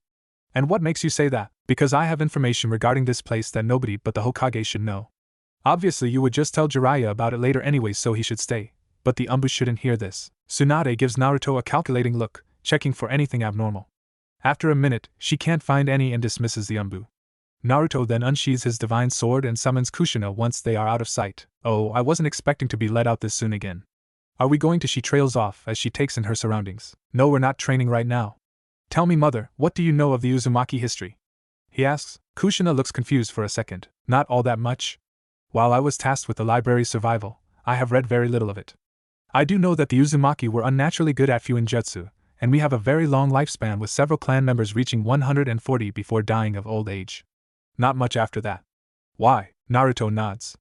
Because this tomb is something that belongs to the Uzumaki. The three are stunned. What do you mean? How could it belong to the Uzumaki? They came from Yuzugakure, not Konoha, Tsunade says. Naruto holds up a hand to stop further questions. He turns around and faces the stone. Jiraiya then notices that the writing is different, and a lot more of it on the stone.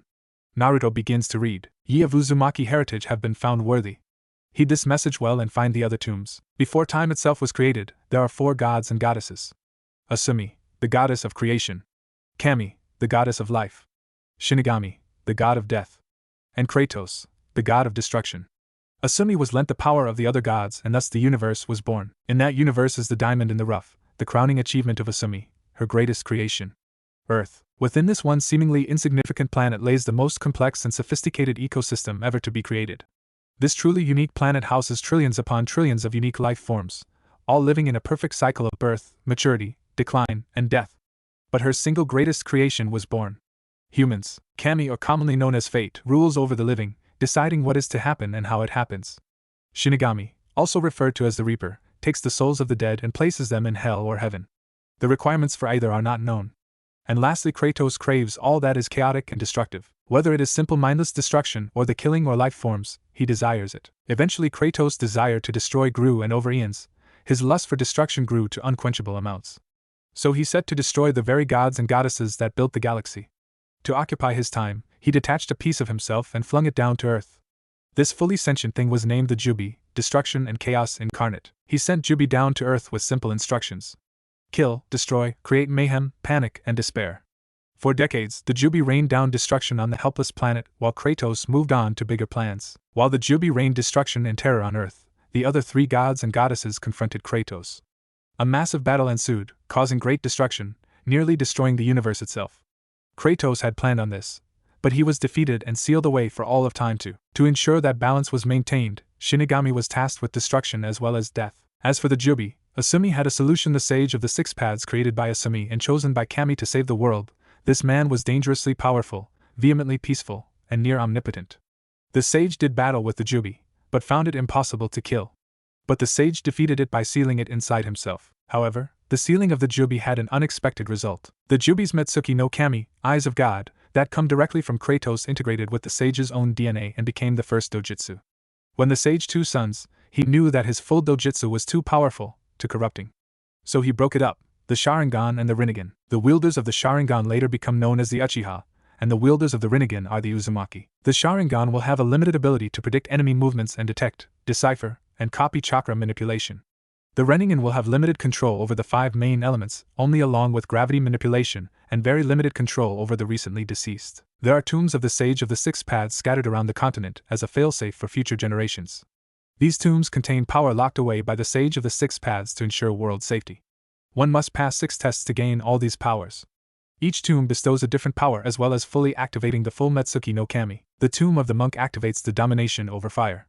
The tomb of the warrior activates the dominion over wind and the first stage of the Rinnegan, allowing the user access to all basic elements.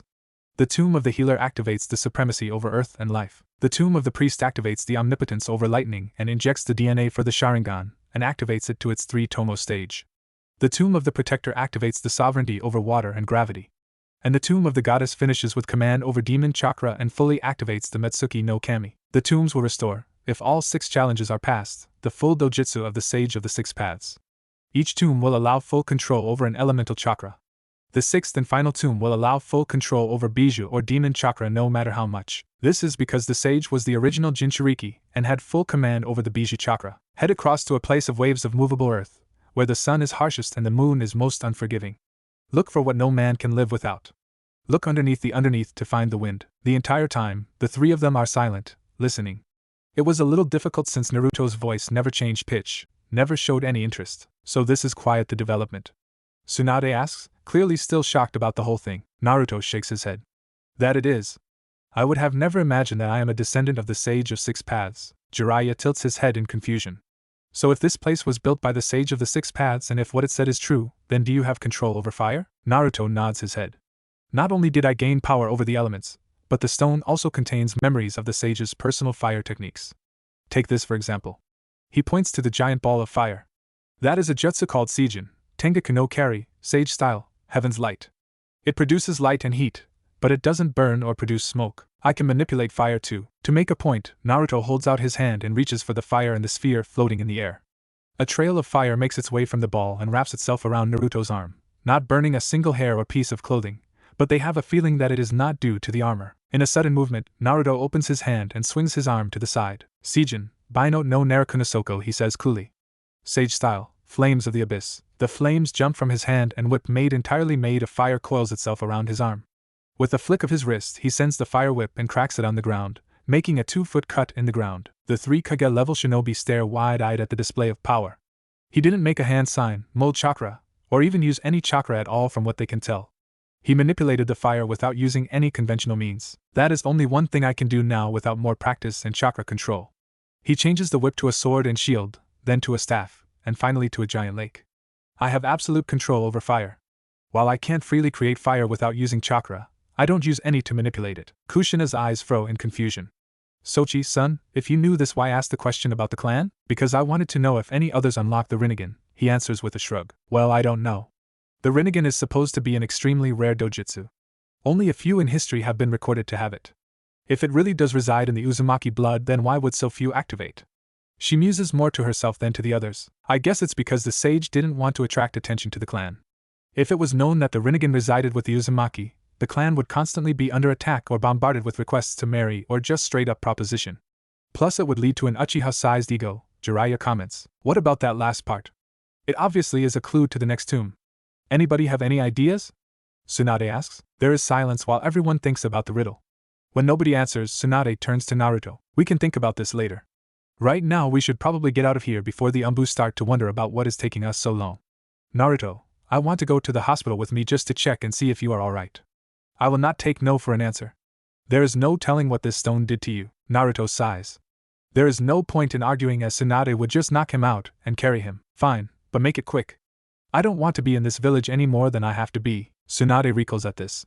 He has every right to say that, but that doesn't mean that it doesn't hurt when he does so. Time skips 6 hours. Tsunade sighs as she plops down in her chair behind the desk. She had just gotten back from the hospital from checking Naruto. She couldn't find anything wrong. In fact, his body seems to only have gotten better. She ordered a few days' observation and a blood test, which would take a while. Naruto had complained, but when threatened with bodily harm, he caved. A knock on her door alerts her to a visitor. She composes herself. Enter. The door swings open, revealing a red-eyed Sakura. You wish to see me, Hokage-sama? She says timidly. Her hair is dirty and has several knots in it, her skin is clammy and caked with dirt, and her clothes are wrinkled and filthy, like she hasn't changed in days. Yes. Have a seat. Sakura slowly walks over and fearfully sits, afraid of being lashed out at. Tsunade reaches into a desk drawer and pulls something out. She slides it across the wide desk where it stops on the edge, facing Sakura. Said girl's eyes go wide. You are only getting this back because of Naruto, she says dangerously. The item is her license that Tsunade hadn't had a chance to incinerate yet. Sakura perks up at this. Perhaps there is a chance that things can still work out so she can save face with her friends. She reaches out to grab it, but Tsunade yanked it back quickly, startling her. Listen and listen well. If it were me, you would never get this back, but I left it up to Naruto. With that being said, you are dead to him. This was a parting gift. He has requested that you never be put on the same team, same mission, or anywhere near him in an official capacity. And I am quite motivated to grant that request. Sakura deflates at this. She means nothing to him now. How is she going to face her friends now? As of now, you are on probation. You will not leave this village without my expressed authority. You will only conduct D-rank missions for at least a year, and you will only receive half pay for those missions. The rest of the money will go to Naruto's funds as reparations. Sakura opens her mouth to protest when Tsunade slams her fist on her desk, shutting the pinkhead up instantly. You either take the deal, or remain a civilian forever. Sakura thinks it over for a second. I accept, but I protest this treatment. How am I supposed to? Before Sakura can even blink, she is pinned into the wall across the room, Tsunade's hand on her throat, and none too gently. Now listen here, you selfish bitch. Do you have any idea what you have done to Naruto? He opened himself up to you and you treated him like garbage. You are lucky that Naruto is the kind and giving person that he is, because I wouldn't have blamed him for killing you if he had snapped. Do you know the kind of childhood he had? He had nobody. No parents, no friends, no teachers, no family. The closest thing he had was the Sandaime Hokage, but that wasn't much of anything. He is hated and spat on every day. At the tender age of 3, he was kicked out of the orphanage, and 3 times a week he would be beaten within an inch of his life. That went on until last year, when he became a shinobi and the mob couldn't hit him anymore. He went hungry, thirsty, had no water to wash himself. Did you even think to ask why? Because if you weren't so wrapped up in yourself, you would see a little boy who is desperate for attention, especially from women.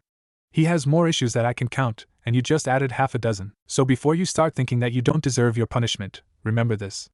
If it were me, I would have snapped and killed everyone in this town years ago. With that, Tsunade pulls Sakura out of the hole in the wall and threw her into the doors, breaking them.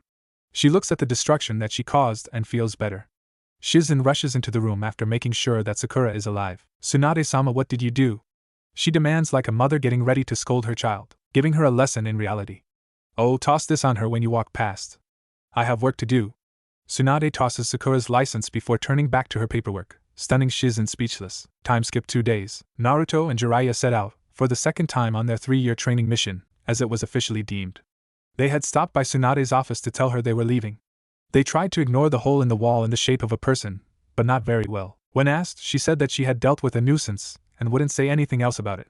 Nobody missed the satisfied smirk on her face when explaining the state of the wall. The blood results had come back. He had been tested for DNA changes, any known viruses, diseases, or illnesses, and a bloodline screen. All had come back negative. Satisfied that Naruto was in good health, she bade them goodbye and good luck. She told that she would continue to think over the riddle and would message them if she had any ideas. Currently the two are tree hopping, getting further and further away from Konoha.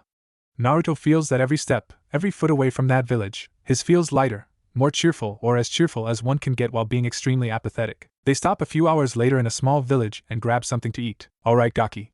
Kushina and In hammered out a schedule for your training. On day 1 you are going to do a physical workout in the mornings. A 5-mile run, 100 push-ups, sit-ups, and chin-ups in any order you like. While you are doing that, your clones are going to be doing chakra control exercises. Kami knows you need it. Around noon you will break for lunch. At 1, you will create a clone and I will teach it taijutsu and you will learn kenjutsu from Kushina. You are going to spar with Kushina on these days. Around 5, we will break for dinner. Then you will relax for the rest of the night. On day 2 you will have a 5-mile run and 100 kicks with each leg on a log and 100 punches with each arm on the same log. After that you will work on jutsu from the scrolls and working on your fire chakra. After lunch, a clone will continue with kenjutsu and you will be in taijutsu. You will also spar with me and I will teach you and improve your techniques. During all this time, you will have a minimum of 10 clones going through and organizing the libraries into the Uzumaki and Namikaze sections and then into subsections of taijutsu, ninjutsu, fuinjutsu, kenjutsu, and general knowledge. In the ninjutsu sections, you are to divide them further based on element. In the general knowledge, you will do it by subjects such as medicine, math, and history to start. Once that is done, I want your clones to start reading up on fire chakra and fuinjutsu. Once you have the concepts down, I can help you in the more difficult aspects of the arts. I already know you have a very strong wind element, so we can do more exercises on that later once you have better control. Oh, and we will be moving around from place to place every few months. Don't want to stay in one place too long for Akatsuki to catch up or pass up on valuable information. Time skip next day 5 p.m. Naruto sits around a small campfire, eating his dinner of a few fish. The training grounds were a few miles away from the town that they had eaten at. The grounds were flat with a river with plenty of fish to eat. He lays exhausted from the grueling training. The chakra control exercises weren't bad. Most of it was tree climbing and water walking, but with a few alterations. The tree walking was with his hands, with his body completely perpendicular to the tree, requiring him to use chakra to reinforce his abs and back muscles to keep him straight. The water walking was done on his fingertips. Not only does it make him have to concentrate on pushing chakra into 10 different places at once, but the correct amount as well. Naruto had created 100 for each exercise, but had to create 400 just to keep up the amount since they ran out of chakra so fast. His muscles were sore from all the sudden exercises with the strength training and the stances that he is learning. Kushina is a very strict teacher. She doesn't allow an inch of slacking.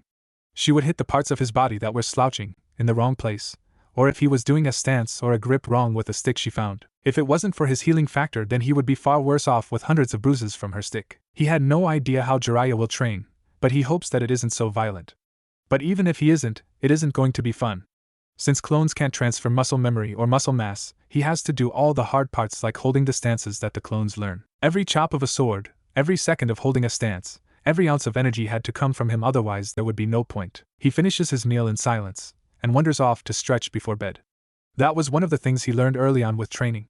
If you stretch right before going to bed and right after getting up after a day of training, that the lactic acid in his muscles wouldn't be so much and reduce the soreness. He crawls into his sleeping bag, and the moment his eyes shut, he falls asleep, kunai under his pillow and his sword in his hands. Mindscape. Naruto wakes to a familiar scene. A sewer with about an ankle's worth of water. Even though he has only been here once, he instantly knows who called him here and where this place is. He calmly walks to the Kyuubi's cage, intent on getting answers from him about why he pulled him here. A fuzzball! Wake up! He shouts as he kicks the cage, making it rattle. Out of nowhere, the fox jumps and lands just inches from the cage, teeth bared, tails swirling around dangerously, and growling. Naruto doesn't even blink. Insolent little child. Why are you here? Kyuubi demands. Naruto's eyebrows rise slightly, but otherwise doesn't react. I thought you brought me here. Kyuubi blinks. I did not bring you here. Why would I want to talk to a snotty child like you? In truth, Kyuubi did bring him here, but he doesn't need to know that. Naruto nods and begins to walk off when Kyuubi's voice stops him. You know, since you're down here, I might as well make a proposition. Naruto stops dead in his tracks. What proposition? Kyuubi shrugs. I will let you use my Yuki and learn to control it. Naruto sighs. Having Kyuubi's chakra would help him out in a pinch, but he has a feeling that the fox isn't doing this out of the kindness of his heart if he even had an emotional heart, since he doesn't have a physical heart. A slight side effect from being made of pure Yuki. Naruto turns around and strolls back to the cage. Why do I get the feeling that you aren't doing this out of concern for me? Kyuubi barks out a bit of laughter. Indeed. Why would I give a damn about a puny, insignificant human like yourself? I want you to change this place. I tire of sleeping in water and staring at the same thing for 14 years. And I want to be able to access your senses. I dislike not knowing what is going on. Naruto thinks it over for a second. And why should I help you? The last time I was here, you threatened to kill me and kill my friends. I find it difficult to believe that you won't take advantage of me. Look, kid, it may not seem like it, but I'm not as malevolent as I seem. It wasn't even me who attacked your village, but I had to pay the price for it. And last time, I was pissed. I had just woken up for the first time in 12 years and hadn't remembered why I was here yet. Now Naruto is intrigued. What do you mean by that? Several days before the sealing, I was attacked in my den. They wore black cloaks with red clouds on it. There was a man who smelled of snakes, a man in an orange mask, a fish man with a weird sword, and a man with 5 masks. I was placed under a genjutsu, and lead to a facility where they drained my Yuki and channeled it into a mindless clone of me. They made the clone appear near enough your village to smell the humans and lost control and attacked. I was still linked to the clone since I was supplying the Yuki to make it continue to run. I was able to pull myself to the clone through that link just as the sealing started. I tried to get away, but Shinigami-sama had already been summoned and I got sealed. Naruto listens to the story in silence. Well, the people who attacked you are from Akatsuki. They are after the Bijou for some reason. The snake person is Orochimaru, a former member of Akatsuki. He attacked Konoha a few months ago and killed the Hokage. Well, it is nice to know who they are so I can tear out their throats later. But what about our deal? Assuming I agree, how would I go about giving you access to my senses? You would need to modify the seal a little to allow me more freedom. And before you ask, tell that pervert of a teacher about it and have him do it. But before you go through it, you must improve your body to withstand the extra amounts my Yuki will have on you. The fact that Jiraiya will be helping makes me more at ease. To make sure that you doing pull a fast one on me and to make sure it is done correctly, he thinks to himself. I'm so glad that you trust me, Kyuubi says sarcastically. Naruto's eyes grow slightly. Yes, I can read your thoughts. We are in your mind and I am linked to it whether I like it or not. I'm not all that thrilled to be connected to a teenage mind. Naruto ignores the obvious jab at his age. So what else did you call me down here for? Kyuubi gives him a calculating glare. How long have you known? Naruto shrugs. A few minutes. The only time I've been here was when I literally almost died. So far as I know, only a life-threatening injury can force you to go into your subconscious, and I'm not dying, and after our first meeting, I had no desire to come here again. Kyubi chuckles at him. It seems you're not as dumb as you seem, so tell me, how much of my chakra is yoki? My father said that the earlier the sealing, the more the yoki infuses with the chakra coils. Since you were sealed in me long before I was born, I'm curious. Kyubi blinks. He was not expecting such questions yet. Roughly half, making your chakra very potent. That is why you have trouble doing ninjutsu. Combine that with your huge reserves, you have worse chakra control than a first-year academy student. Naruto shoots a glare at Kyubi, who laughs at the attempt. Naruto doesn't like people pointing out his obvious shortcomings. Yeah, and I wonder whose fault that is? Can't even defend yourself. As soon as that came out of his mouth, he regretted it. Kyubi let out a howl loud enough to make his eardrums rupture. The entire mindscape is shaking, forcing a Naruto to not only to put his hands to his ears but to stumble to a wall to keep upright. After a full minute, Kyubi stops. Do not forget your place, mortal. While I may not be able to affect your mind, I can affect your body and force enough chakra to send you into a coma for years. Know your place. Naruto looks down at the ground, ashamed of his actions. He needs to get more control over his mouth. I'm sorry. I didn't think before I spoke. You being here is obviously not your fault. I'll try to think before I speak. Kyubi just settles back down on the ground. After a few minutes of silence, Naruto approaches the cage again. So if I go through with this, how will it affect me? Kyubi gives him a glare that would make most people shit their pants while deciding to answer or not. The seal would allow more of my yoki to flow faster into your coils as a side effect. Your body would then up the amount of chakra in your coils to keep it at the same ratio. That will force your coils to grow and expand due to more chakra flowing at a time. During that time, you would be in extreme pain while your body adjusts to the yoki and bigger coils. The benefits would seem to vastly outweigh the consequences. He would have more immediate chakra to use, much like how your body stores energy. Your blood stores small deposits of glucose ready for use by the muscles, while the fat stores most of the energy. When the body uses up the glucose in the blood, the body then breaks down the fat to gain access to the stored glucose, but it is a delayed process. It works much the same way with chakra coils. He could use more chakra while not requiring as much for ninjutsu, means that he has a huge advantage in the ninjutsu department. Also, the bigger coils means that his tenketsu can't be as easily closed by a Byakugan user. The downside is the fact that it would be painful for a while and his chakra control would be even worse than before, so he would have to start from scratch. That wouldn't be a bad thing now, as he is only getting started. The biggest thing would be risking the Kyubi getting out, but with Jiraiya being in on it, the risk of that is greatly reduced. Naruto looks at the fox. I agree. I guess the first thing to do would be to change this. After a few seconds, Naruto plays around with certain aspects, such as how much water is in the sewer or how much lighting. Nothing major, just enough to get the hang of manipulating the environment. After about a half hour, Naruto attempts to make the change. He concentrates. The next thing the fox and Naruto know, they are standing in the middle of Konoha, only there is nobody around. No noise, no movement, just Naruto and Kyubi. You know, as glad as I am that it isn't a cage, I would prefer not to be in this accursed village. Even if it is just a fabrication, it brings up memories that I would rather not relive. Naruto actually agrees. So what would you like instead? Kyubi blinks at Naruto. Well, I would like Miden.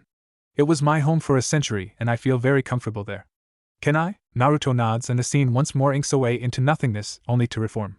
Naruto looks around. They are standing in a huge cave. Naruto estimates that the cave is more than 150 feet tall, and at least that wide and 3 times as deep. It is just big enough for Kyubi to be able to turn around fully. Inside the cave is a small pool in the back that Naruto can only guess is filled by an underground river. Off to one side is a very large amount of hay on which Kyubi is already laying on, half asleep. Near the entrance is a large pile of bones, an obvious warning to trespassers. Kyubi is laying on his side, legs completely to the side, all 9 tails resting against the side of the wall. Naruto starts walking towards Kyubi when he notices something, or the lack of something. You didn't tell me you were female. Kyubi opens an eye and glares at him. I'm actually neither male nor female, since I am the only one of my kind. Having reproductive organs wasn't included in the package, though my personality was based off a female fox instead of a male one, so I have tendencies to act like a female. But I can be male if I wish to be. I can use my yoki to grow a set of organs, but that is asking for more trouble than it's worth, as I will have the same side effects of having those organs like heat or raging hormones, or a hard-on in the mornings. Naruto blanches at the info. He wasn't expecting that kind of an answer, but it does make sense. Bees are pure yoki who can use the yoki to solidify into anything they want. If Kyubi doesn't want reproductive organs or a stomach, she can do that. That also means that Kyubi must have a human form as well, so I assume that you have a human form as well. Kyubi rolls, now calling Kyubi a female from now on, her eyes at him. Of course, you puny human. I enjoyed the occasional stroll through towns or in very rare cases to hide and get away from pursuers who I didn't want to fight. I assume since you mentioned it that you want to see it. Naruto nods. He didn't originally think about it, but he would be lying if he said he wasn't curious a tiny bit. Whatever. I'm changing right now. I don't feel like it. If that is all you asked for, then please leave so I can sleep. Come back in 2 weeks so I can see if you are ready to handle my yoki. Naruto left without another word. Kyubi lets out a content sigh and snuggles deeper into her bed and falls asleep instantly. It even smells the same, which brings her a lot of comfort and a sense of normality. Kanahigaku no Sato, Bull, an umbu for Tsunade, moves on top of the roofs as fast as he can go. He is currently on his way to the Hokage Tower. He had been trailing Danzo, trying to get a fix on the root base. He had found it, and immediately went to inform the Hokage, but something told him to stay for a second. A few patrolling root umbu stopped about 10 feet from his hiding spot. The Hokage umbu was suppressing his chakra signature as much as he can. Even a minor slip-up in concentration could alert someone to his presence. Bo pulls out a small mirror and uses it to look around the corner. The 2 root umbus suddenly stand to attention and bow. Danzo-sama. How can we be of sacrifice today? One says in a monotone voice. Get a squad and put the base on lockdown. We are leaving Konoha. The other clans and the Hokage are going to attack once they figure out where we are located. My spies in the Hyuga and Abrain clans alert me that they have a tracking unit on me. I managed to lose them before coming here. Have the base be packed up and ready to leave in 6 hours. Until then the base will be on the highest alert. The 2 roots snap to attention before disappearing. Bull then gets the hell out of the base before he is unable to do so or is discovered. This brings us back to him running along the roofs. Not bothering with climbing the inside, he jumps onto the window ledge and knocks very vigorously on the glass. Tsunade whips around and glares at him, but softens once she realizes that it is not Jiraiya and it must be an emergency. She opens the glass and allows the umbu in. Report. Hi. I have found the root base, but they are preparing to leave Konoha. I listened in on Danzo giving orders and he let it slip that his spies in the Hyuga and Abrain clans informed him of his warrant. They will be gone in just under 5 hours now. Tsunade frowns. She hadn't planned on Danzo finding out, but the fact that they have the element of surprise on them gives them an advantage. Where is the base located? Bull responds by pulling a map out of his pockets. The map is a blown-up part of the city. On it, Bull has sketched a tentative layout of the base that he was able to scout. District 5, Section 17, Sector 56. It is a series of tunnels leading into a main chamber and several smaller rooms from what I could tell. Her frown deepens. District 5 is the south section. District 1 is the center of town and 2 through 5 are the directions on a compass. The sector mentioned just happens to be the closest one to the massive wall, meaning that the base most likely extends deep into the forest to avoid detection. Summon the umbu captains, Jonin team captains, and the clan heads and only the clan heads. Make it discreet as we don't want to tip our hand. Hi! Bull says before disappearing out the window. Tsunade smirks. The hunt begins. Time skip 3 weeks later. Village inside Hai no Kuni. Naruto doubles over, panting with sweat dripping from his face. He grits his teeth and forces his bruised body to stand straight, despite the severe beating he is getting. He is sparring with Jiraiya and right now, he is losing very badly. While he has come a long way in the last few weeks, he is nowhere near Sannin level. He has chakra weights on as well as a resistance seal, making his limbs not only much heavier but making it harder to move, resulting in the toning of his body and a massive increase in speed. His chakra control skyrocketed with all the constant exercises he has been doing. 2 weeks in, he upgraded to kunai balancing. But not just kunai balancing, these kunai had a special weight seals inscribed on them. Jiraiya would make clones of his own and randomly add or take away chakra to each seal or multiple seals at the same time, making it very difficult to keep the right amount. The result is his reflexes in using chakra as well as being able to control chakra outside his body to grow immensely. His kenjutsu is also going well. Since the concept of using a sword is completely foreign to him, this particular skill set is taking the longest to adapt to. But through sheer mind-numbing repetitions, he is progressing at a steady rate. Hey, pay attention! What was all Naruto could get out before he starts flying on the Jiraiya's foot in Face Express. A red imprint of Jiraiya's foot appears on Naruto's face as he flies back, spit trailing in the air. He hits the ground after 20 feet or so and slides to a stop. I told you to stop daydreaming in the middle of a spar. Idiot. Oh yeah, that's something new too. Ever since Jiraiya altered the seal, that was fun to explain and convince Jiraiya to do it. It had some unexpected results. One being that Kyubi now can talk to him without having to go into the mindscape. Another is that his healing factor increased dramatically, allowing him to have a full workout every day and allowing his muscles to heal after tearing and the lactic acid to not build up as much. Naruto lies on the ground, waiting for his healing factor to make it possible to sit up. Jiraiya calmly walks over to Naruto and leans over him, blocking out the sun. Hey Gaki, you need to stop spacing out. It could be hazardous to your health. Naruto just groans. Great. First fuzzball here, now you. Jiraiya chuckles and helps Naruto to his feet. Well now, then you have some pretty good advice and I suggest you listen to it if you don't want to end up with injuries that take a few minutes to heal. Naruto is about to make a remark when he suddenly stops. It seems my clones are done cataloging all the scrolls. You just now finished that? Jiraiya asks blankly. A tick mark appears on Naruto's head. You try sorting through thousands of scrolls to see how long it takes you. And besides, I had to create my own storage seals, so I had to learn how to do that first. Jiraiya shakes his head clear. Whatever. How is your elemental chakra coming? Naruto sighs. While I can manipulate fire, I can't seem to use fire chakra. The only thing I can guess is that these tombs just give you the availability to manipulate the raw element, not use the elemental chakra that creates it. I will have to wait for the Rinnegan first before I can create fire. That is if we ever break that damn riddle. They set aside a few minutes each day thinking about it, but not too hard. They are in no hurry as it is less than a month in on a 3-year trip. Jiraiya nods in agreement. They begin to walk back to the campsite when Jiraiya turns to Naruto when a falcon lands on Jiraiya's shoulder. He reads the message the falcon is carrying before burning it and sending the falcon back. That was from Tsunade. Apparently Sasuke is with Orochimaru. On the way to being sealed, he somehow broke free, and with Kabuto and a few Oto ninjas, they fled and the retrieval team was unsuccessful. Naruto just shrugs. Oh well. Looks I may get to repay him for those holes he put in my chest. Jiraiya looks at Naruto with sympathy. No kid should have to talk like that, especially not with his apathetic tone, like it is an everyday occurrence that he gets stabbed in the back. Hey Gaki, at the end of this week we will be moving on. I think our next destination will be Suna. They can teach you wine manipulation better than me, and the physical training will be intensive as well as learning to cope with that kind of environment. When we get there we will also devise a new training schedule. Naruto groans. That just means more pain of his muscles tearing, and Dehydra, a light bulb goes off in his head. He stops walking, making Jiraiya look at him with a curious expression. Gaki? Naruto? He repeats after not getting a response from the first one. Naruto walks up to Jiraiya. I think I figured it out. So it means, time skip 3 years. Naruto jumps along the trees, grumbling about his current mission. While Tsunade never said that she wouldn't send him on a mission like this before he left, he got the sense that she wouldn't. Nonetheless, he isn't happy about it, but complies because of the mission parameters. Flashback 1 month, Hokage office. You want me to do what? Naruto says, showing more emotion in those 2 words in the entire 3 years he was away. Tsunade gives him a look that could kill. You heard me. Sasori gave up the time and location to meet one of his spies within Orochimaru's organization. You are going. It's not the mission I'm complaining about. It's the company. Tsunade sighs. The Gaara rescue team had just returned. She had sent Kakashi, Naruto, Guy, Kurenai, Anko, and Asuma to save Gaara. They had just made it there just before the Ichibi was extracted, saving Gaara's life, then fending off Akatsuki. The result is Sasori is dead and Deidara is severely injured from a missing arm thanks to Asuma and his trench knives. Team 7 is assigned to the mission, but since Kakashi is having a problem with his Sharingan, an Umbu member will take his place.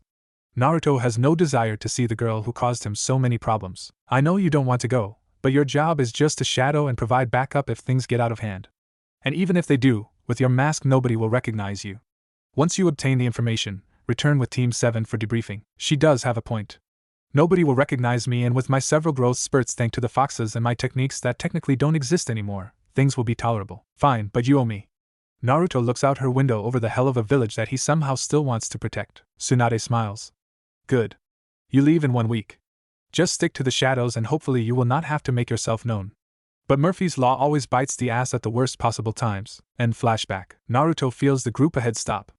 Behind his Umbu mask, he channels chakra into his eyes, enhancing his vision.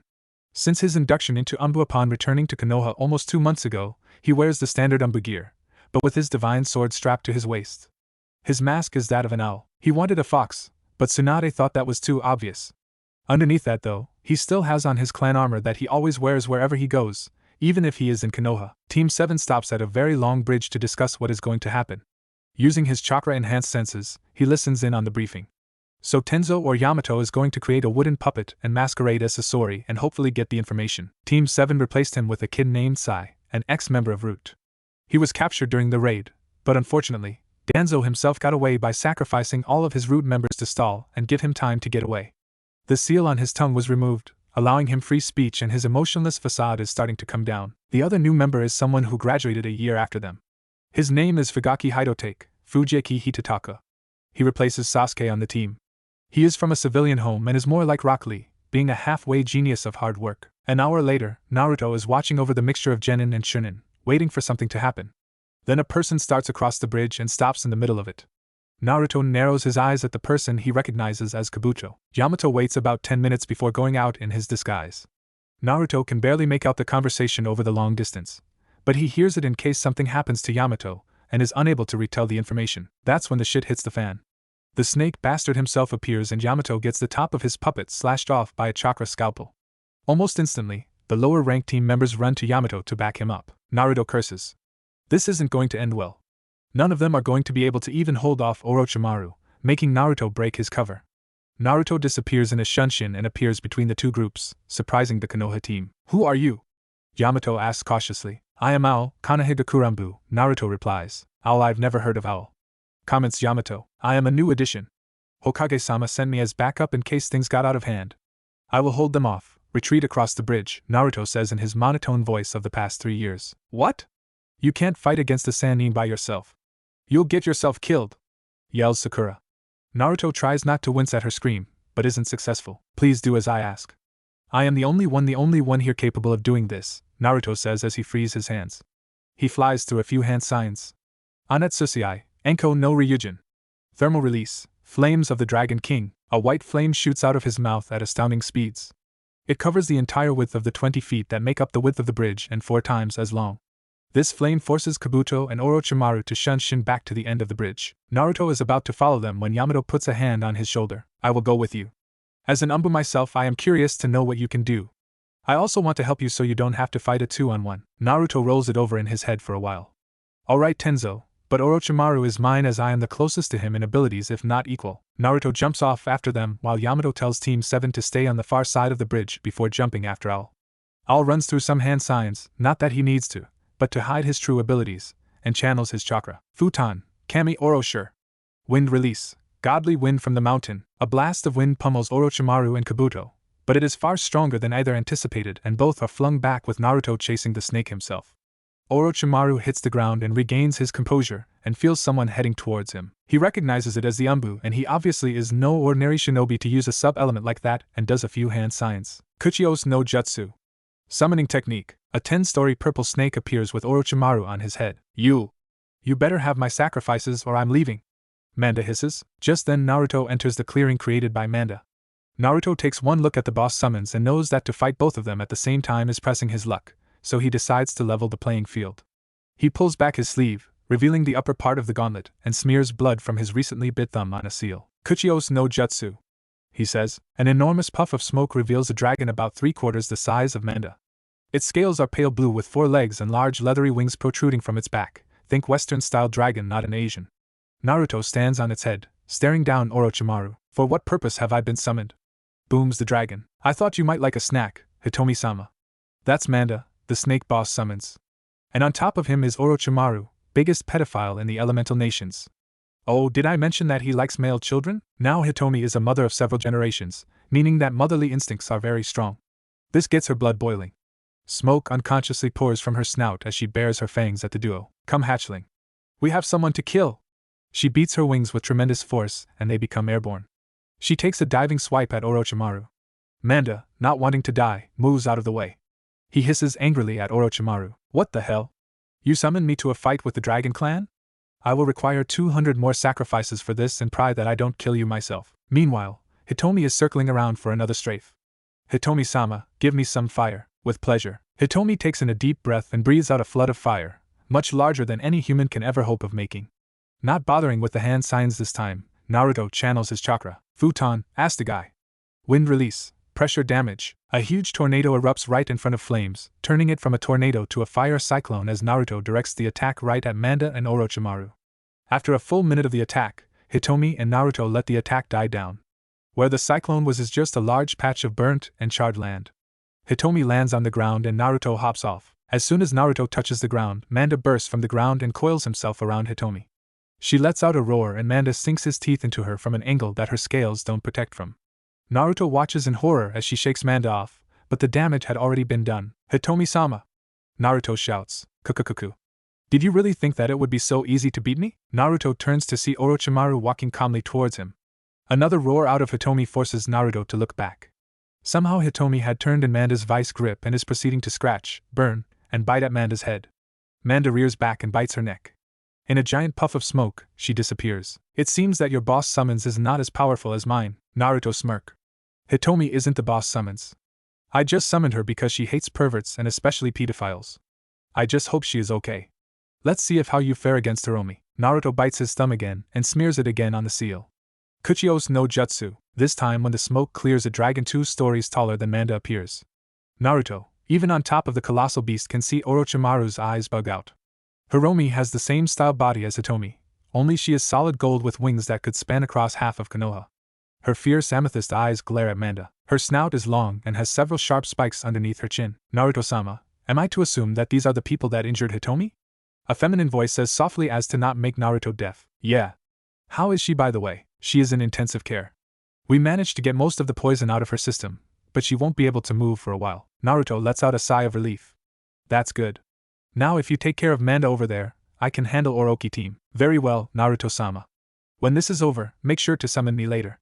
We have something to discuss. Naruto rubs her head between the scales in acknowledgement before sliding down her to reach a safe height to jump to the ground. As soon as Naruto is on the ground, Hiromi speeds off after Manda. Naruto walks slowly towards Orochimaru, who just recovered from his stupor. What kind of summon was that? I created a seal that stores my excess chakra and uses it for summoning. It is like a regular summons, but I don't use chakra and I always appear on top of the bigger summons. Orochimaru smirks. After he kills this Anbu, he will steal the seal and use it for his own means. In the meantime, Orochimaru flashes though a dozen hand signs. Mandara no Jin. Myriad snake net formation. Hundreds of snakes pour from Orochimaru's mouth and rush forward. As they move, they multiply exponentially, creating thousands of snakes, literally creating a wall of snakes, each with their own Kusanagi blades extended. They get within 20 feet of Naruto before he channels his chakra. Anatsusiai. High note no Yomi. Thermal release. Flames of the underworld. Fire spews forth out of Naruto's mouth and go about 10 feet, but instead of rushing forward, it stops and expands to the sides, producing a wall of white-hot flames 40 feet wide and as tall. The snakes are instantly incinerated, not even leaving any ash. The wall doesn't fade though. Hidden behind the wall, Naruto channels more chakra. Anatsusiai, Maki no Kenba. Thermal release. Hounds of hell. Nothing appears to happen, but Naruto continues as if nothing is wrong. He claps and proclaims, Futon de Tapa. Wind release. Great breakthrough. The flames shoot forward at high speeds with the wind backing it. The effect is a very widespread attack. Orochimaru is forced to use a chakra-enhanced jump up to avoid the flames, playing right into Naruto's plan. As the flames pass underneath him, 4 large dogs made of white-hot fire jump after him. One swipes at him, forcing him to use Kawarimi with an unburned log. Right as he lands, he is attacked by the other 3. They swipe and lunge and bite at Orochimaru, making it very difficult to counterattack. Eventually he becomes fed up. Sword of Kusanagi. A blade shoots out of his mouth and impales one of the firehounds, but it doesn't dispel, only making Kusanagi very hot. Narrowing his eyes, he spins the sword very quickly, forcing a very strong current of air that makes the hound explode outwards. 1 down, 3 to go. As the hounds continue to attack relentlessly, Naruto sits close by and watches. One hound gets in a lucky swipe, only to see Orochimaru turn to mud, via Kawarimi with a mud clone. As the hounds hone in on Orochimaru's scent, 3 snakes shoot out of the ground and wrap themselves around the hounds. This is only for a second as the snakes are incinerated, but that is all Orochimaru need. Futon de Tapa. A fierce wind screeches around the clearing and the trees right at the hounds. As the wind hit them, it is so great that it snuffs out the fires in seconds. Naruto then sees Orochimaru walk into the clearing, breathing heavily. Damn, that was close. I haven't had to fight like this in years, he breathes before he sets his eyes on Naruto. Who are you? Naruto looks at him behind his mask.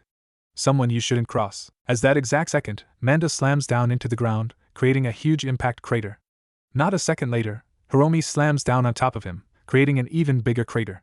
As the smoke clears, Hiromi is seen with one of her massive front legs pinning Manda down, her jaws very close to the soft spot right behind his head. He is covered in scratches and cuts and burn marks. Manda looks at Orochimaru with hate in his eyes. Don't you dare summon me again or I will kill you, before he vanishes in a puff of smoke. Hiromi turns to Orochimaru and growls, her head low to the ground, prepared to pounce.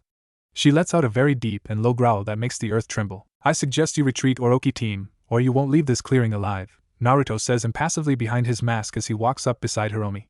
He places a hand on Hiromi's neck, just behind her head. Orochimaru may be mad with power lust, but he isn't stupid. He knows when he is outmatched. I won't forget this.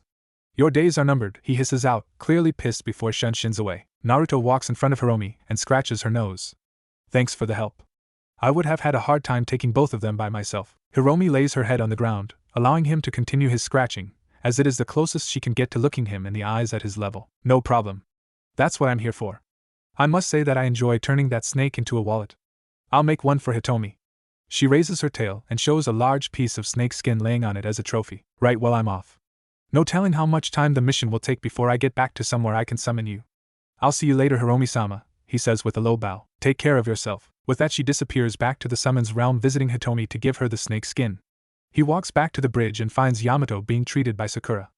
Fugaki is standing guard and Sai is sitting with his legs dangling over the side, drawing. To an outsider, it may seem like he isn't paying attention, but his body language is saying differently. What's his diagnosis? Naruto asks. Several cut muscles and tendons, a concussion, and severe chakra exhaustion. What happens now? She looks to Naruto. Naruto sighs. Well, the mission is a failure. We didn't get any new information out of Kabuto before Orochimaru showed up. Though I can't help feeling that this was a setup to kill Sasori to begin with, so there probably wasn't much to learn anyways. We will head back to Konoha and report to Tsunade-sama. Is Yamato stable to move? Sakura hesitates. I don't know. My medical knowledge is average at best. Then we will err on the side of caution. Do what you can. We will rest here until tomorrow before moving out. I will message ahead and let Tsunade-sama know of our status. With that, he summons a small dragon about the length of his arm. The dragon is very long and has no legs and a flat snout. It is a conglomerate of colors from red to orange to yellow. How can I help you? It squeaks. I need you to deliver this message to Tsunade-sama in the Hokage Tower in Konohagakure. Return if she has a reply, but if not, then you can go home, young one, he says before handing the small dragon a scroll. Sure thing, Na. Naruto quickly places a hand over the dragon's mouth. While I'm wearing this mask, please call me Owl, he says calmly. Sure thing, Owl-sama. I'll take your message as quick as I can. The dragon flies off at a high speed that didn't seem possible for something so small. The whole time, the three conscious members of Team 7 were watching the interaction. Sakura gets curious about the identity of the owl-masked Anbu, but decides to ask about it later. Time skip 1 week. Naruto leads Team 7 into the village, not bothering to stop at the check-in at the gate, seeing how Anbu don't get questioned. They took Yamato to the hospital first, and Naruto alone went to report to Tsunade. After a thorough debriefing, Tsunade sent him off. He instantly shins to his apartment. He arrives and takes off his Anbu mask. Although he has been back for a few months, he doesn't go anywhere without some kind of mask on, as he doesn't want people to know he is back. It's more of the fact he doesn't want to talk to people than he doesn't want people to know he is back. He walks back to his room and opens the door, only to find someone already there, in his bed. Kyubi, you have your own room, he states. Although she is pretending to be asleep, he sees the slight frown on her face. He rips the blanket off and sees her completely naked, but he isn't fazed by this. She walks around most of the time like that around him, so he is used to it. She has red eyes with matching hair, nails, and landing strip. He didn't want to know the last part, but with her naked most of the time, it was only a matter of time.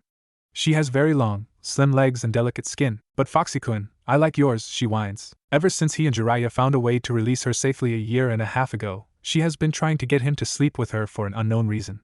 Mostly she stays in the city, but Naruto left some of the seal intact, enabling her to go inside Naruto's body whenever she feels like. It is also a way for her to go on missions with him, as she is not a citizen or a shinobi of Konoha. In order to unseal her, Naruto had to reduce the seal, little by little. Once a week, he would weaken the seal, and each time a flood of yoki would come out, forcing him to be pained the entire week as his body adjusts to producing more and more chakra and expanding his coils to match. This went on for months. After 4 months of having absolutely no chakra control, he finally ripped the seal apart, allowing her to come out. At the end of it, Naruto has as much raw chakra as the Nibi. It took him a full 3 months and tens of thousands of shadow clones to have control of his reserves.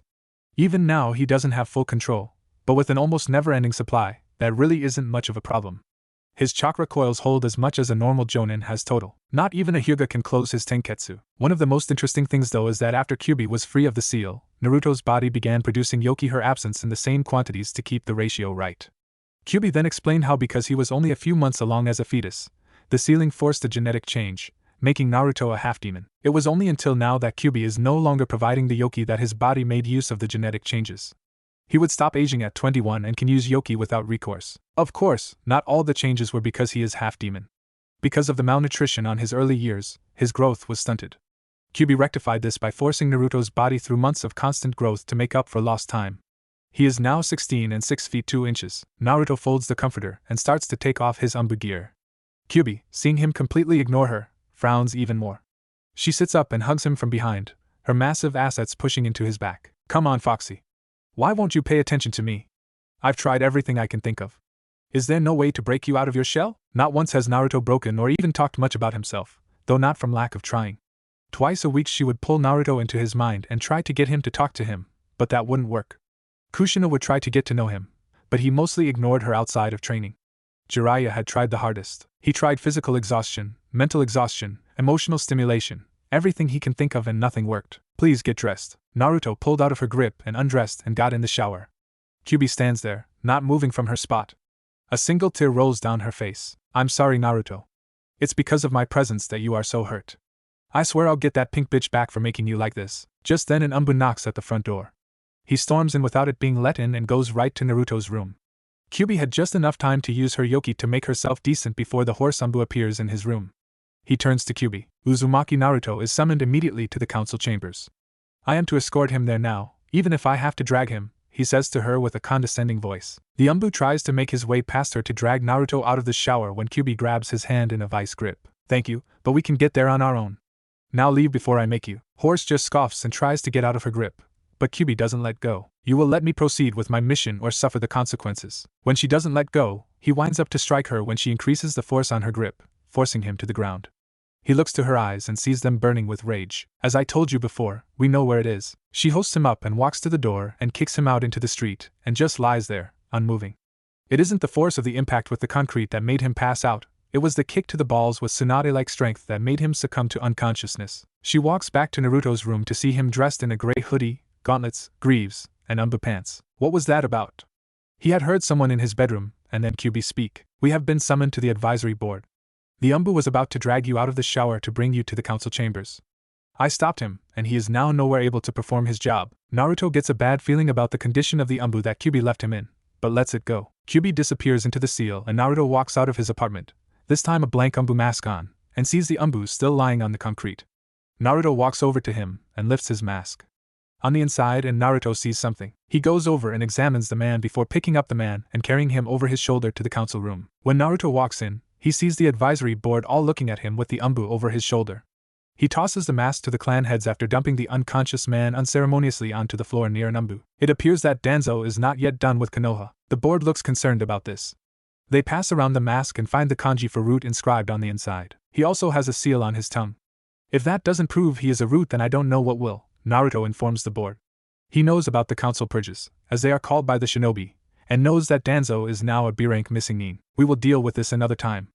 Umbu, take him to Ibiki and have him begin the standard seal breaking that Jiraiya made. Oh, and make sure to search for cyanide capsules. Ibiki then has my authority to find out whatever he can by any means necessary. The Umbu salutes and disappears in a shunshin with the root spy. Tsunade then turns to Naruto. Now Naruto, I do believe that you have some inheritance for me to give you still. Here are the keys to the Namikaze estate. I have unlocked your clan accounts so those are available for use. The board will also like to know your abilities so we may plan on later events. You have the option of not telling though, as I won't force you. Naruto takes the keys and pockets them and turns to the board. He takes off the mask. The board all take a collective breath. You have the Rinnegan? Choza asks. Naruto nods. How do you possess such a bloodline? We don't know enough about it for us to know. Naruto shakes his head. This is going to take a long time to explain. After finishing telling the Uzumaki history up to the sage and how the Uchiha have the Sharingan, he becomes silent. He left out the tombs and the fact that he can gain the Sharingan, but nobody needs to know about that. I won't tell you what I can do, as no ninja reveals what they can do unless they have to. Sorry, but even as heads of the clans, you hide what exactly you can do, so I don't see why I should reveal what I can do. For now, just know that I have an affinity with all elements and gravity. Well, have you gained control over the Kyubi at all? Shikako asks, hoping to get something out of him besides the textbook answer that all of them knew he had. It's interesting you should ask. Actually, Kyubi isn't linked to me anymore, but she prefers to stay with me for whatever reason. As such, I no longer have access to her yoki. But before I head up to Four Tails, a poof of smoke, and standing next to Naruto is a waist-high red fox with 9 swirling tails. The entire board jumps back and prepares to fight. Kyubi chuckles at the board's reactions. And what can you do against me mortals? The board is about to jump Kyubi when Tsunade slams a hand on the table, getting everyone's attention. I can assure you that if Kyubi wanted us dead, we would be a long time ago. She has been out for over a year. She holds this village in contempt, but the only things keeping her from destroying this village is Naruto, so be glad he likes this city for some reason. Yes, and you should be very happy that I'm letting this shit village continue after seeing what this village did you a child. No bijou would ever subject someone to that much mental, physical, or emotional trauma. I'm even amazed that Naruto isn't even more messed up than he already is. One clan head is about to speak up when Tsunade cuts him off. He already has had a full physiological evaluation, like all shinobi do every 6 months, is deemed fit for duty. How I don't know, but I had our best counselor do his evaluation. Even now he has sessions and will probably continue to see a counselor for the rest of his life. With that, Naruto, you may leave. We still have some budget items to go over. Naruto nods his head and leaves after Kyubi poofs back into Naruto. Right before he exits, Kyubi reappears beside him in her human form. As much as she would like to scare the shit out of the villagers, it would only cause more problems. Naruto leads the way, not even registering Kyubi beside him. He leads the way to the Namikaze compound. He has been by there a few times after he got back just to see what it looks like, but unable to get inside. He opens the gate with a click and a seal appeared. Recognizing it, he rubs some blood on it, and the gate swings open. Naruto and Kyubi looks at the huge compound. By the gate is a map and Naruto takes a look. The compound has a dozen fairly large houses, 2 hot springs, one for women along with a matching one for men on the opposite side of the compound, and a mixed spring. The 2 separate genders is counted as 1, 2 dojo, a market, 3 outdoor training grounds, a recreation center, and a clan center. The clan center is where the current head of the clan resides with her family, and is the largest building in the compound. This is also where the clan offices are located. It has 3 stories. The first floor being for clan business, offices and storage spaces to run the clan on the first floor. The second is for clan meetings and discussions as well as the clan head's personal study. The third floor is reserved for the clan head's family. Naruto had only been inside the clan center, but got no further than the first floor due to the seals. Now that he has the keys, he has access to all the buildings, floors, and doors. Today is for exploring. He didn't have anything else to do today, so he is free to do so. It's very big. Naruto rolls his eyes at the innuendo. Why did you come? You know it is dangerous for people to see you. Kyubi pouts cutely. Does Naruto not want me around? She pauses for effect. Seeing no reaction, she sighs. I am damn determined to break you out of this funk you're in. If that means that I spend every minute of the day beside you, then I will. Even if it means sharing my bed with you, I'll do it. Nobody deserves what happened to you, and you won't be happy with someone unless you get out of the state you're in, so buck up or get used to it. She doesn't say it, but she hopes that it is with her. Over the years, even before she met Naruto face to face, she was watching his memories, and she respects him a great deal. The amount of fortitude and resilience he possesses is beyond comprehension. She would have snapped long ago, but Naruto held it in and gave everyone a smile and a joke, hoping to take others' sadness away, even at the cost of his own. He is everything she sees a mate should be and more. But first she has to pry him loose of his apathy. Naruto, not knowing the thoughts going on in her mind, just shrugs and continues to explore. He covers the entire compound, every home, none are even relatively similar in shape and design, all the offices. The only place he didn't go is the 3rd floor of the clan center. He had his hand on the doorknob, but unable to turn it and take that final step. Kyubi wanted to go to him, but in his current state, he wouldn't accept her nor would she be welcome. This is something he has to do. They leave the compound and go home. Naruto undresses and doesn't bother with dinner and goes straight to bed. Kyubi sits against his door and leans her head against it, deep in thought. Sometime later, she hears a something. It is so soft that she almost didn't hear it. A sniffle. More come now as Naruto tries to stem the flow of tears for what he could have had, but instead had his childhood taken away. Kyubi's heart sinks and wishes she could comfort him, hold him, let him know that it's going to be okay. It breaks her heart to see such pain and sorrow in someone so young. Sure, she has seen things worse than what Naruto has gone through, but never has she seen such malice and hatred directed toward a child before. Kyubi listens to him cry and sheds silent tears for him and eventually falls asleep against the door, tear stains visible on her flawless skin. Time skip 2 days. Naruto stands in the middle of Tsunade's office, waiting to see if she approves of his next mission.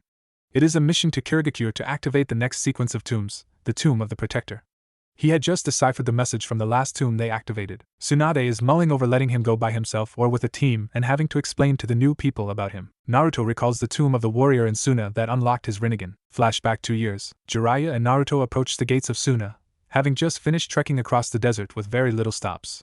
They is immediately accosted by 2 Chunin at the gate, the leader thinking he should show off to his newly instated guard next to him who happens to be obscenely hot. Halt! Present your IDs or else, he demands. Naruto, not really in the happiest of moods from the early stages of dehydration, growls at the attitude of the upstart Chunin.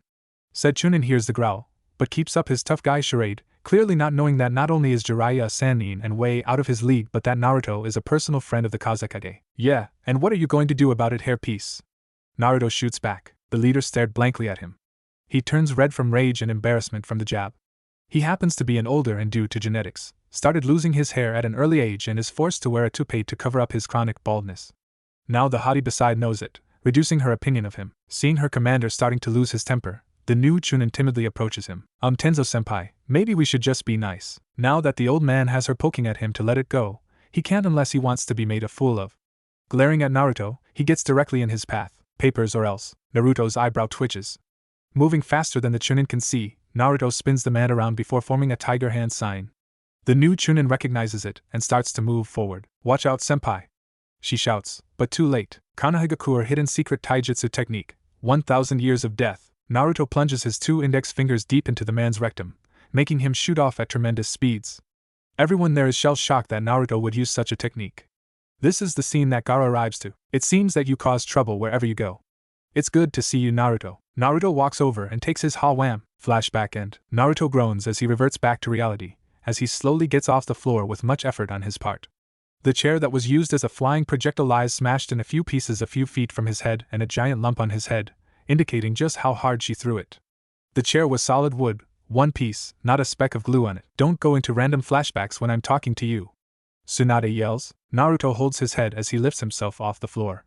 He sways dangerously and has to hold onto the back of a chair to keep his balance. What were you saying now? Tsunade growls, but continues where she left off. You can go to Kirigakure, but you will have a slug with you at all times in case something happens. And take Kyubi with you. I know she goes where she wants now, but since you won't have any backup and I can't assign a guard, she is the best bet to keep you safe. Also, Mizuno Kuni is in the middle of a civil war, a fight between the bloodline clans and the Mizukage who wants to exterminate them. You will not participate in helping either. It will strictly be defensive rules of engagement. Is that clear? Naruto nods his head. If he, a Konoha ninja, were to engage in a battle with the current Mizukage and the rebels are defeated, it will spell very serious consequences for Konoha. If he were to side with the Mizukage, then Konoha could be caught up in the political nightmare that the bloodline purges are. What? I didn't hear you, Tsunade presses, talking no chance that he doesn't understand her words. Yes, I understand, Tsunade-sama. How long do I have to complete the mission, and what will my cover be? You have 1.5 months to complete the mission and an additional 2 months for travel, as it takes 3 weeks to sail to Kiri no Kuni. As for your cover, you will be going under the guise that Konoha is looking for an alliance, and you are there to see if Kiri is what we are looking for. This should make it so you can look around without people getting suspicious. Any questions? He shakes his head. I'll leave within the hour. Naruto turns to the door. Naruto. He turns to look at Tsunade. Be careful. Naruto nods and disappears. Tsunade turns to look out the windows that overlook the village. What will it take to break you out of that mask? Border of Hai no Kuni. Kuchios no Jutsu. A small puff of smoke appears before Naruto. He blinks. He was expecting an enormous amount of smoke that boss summons usually produce because of their size. When the smoke clears, a woman stands before him. She has waist-length bright golden hair, the color of a sunflower, wrapped up in an intricate bun that has a few stray strands reaching to the bottom of her neck. She is tall and wrapped in an elegant, yet simple kimono. This does nothing to hide her fun bags. Her large fun bags. She rivals Bachan, he thinks before he stops himself. This is the first time in 2 years that he has seen Hiromi in her human form. Hiromi looks from Naruto to the woman beside him before she recognizes the woman. Ah, long time no see, Kyubi-sama.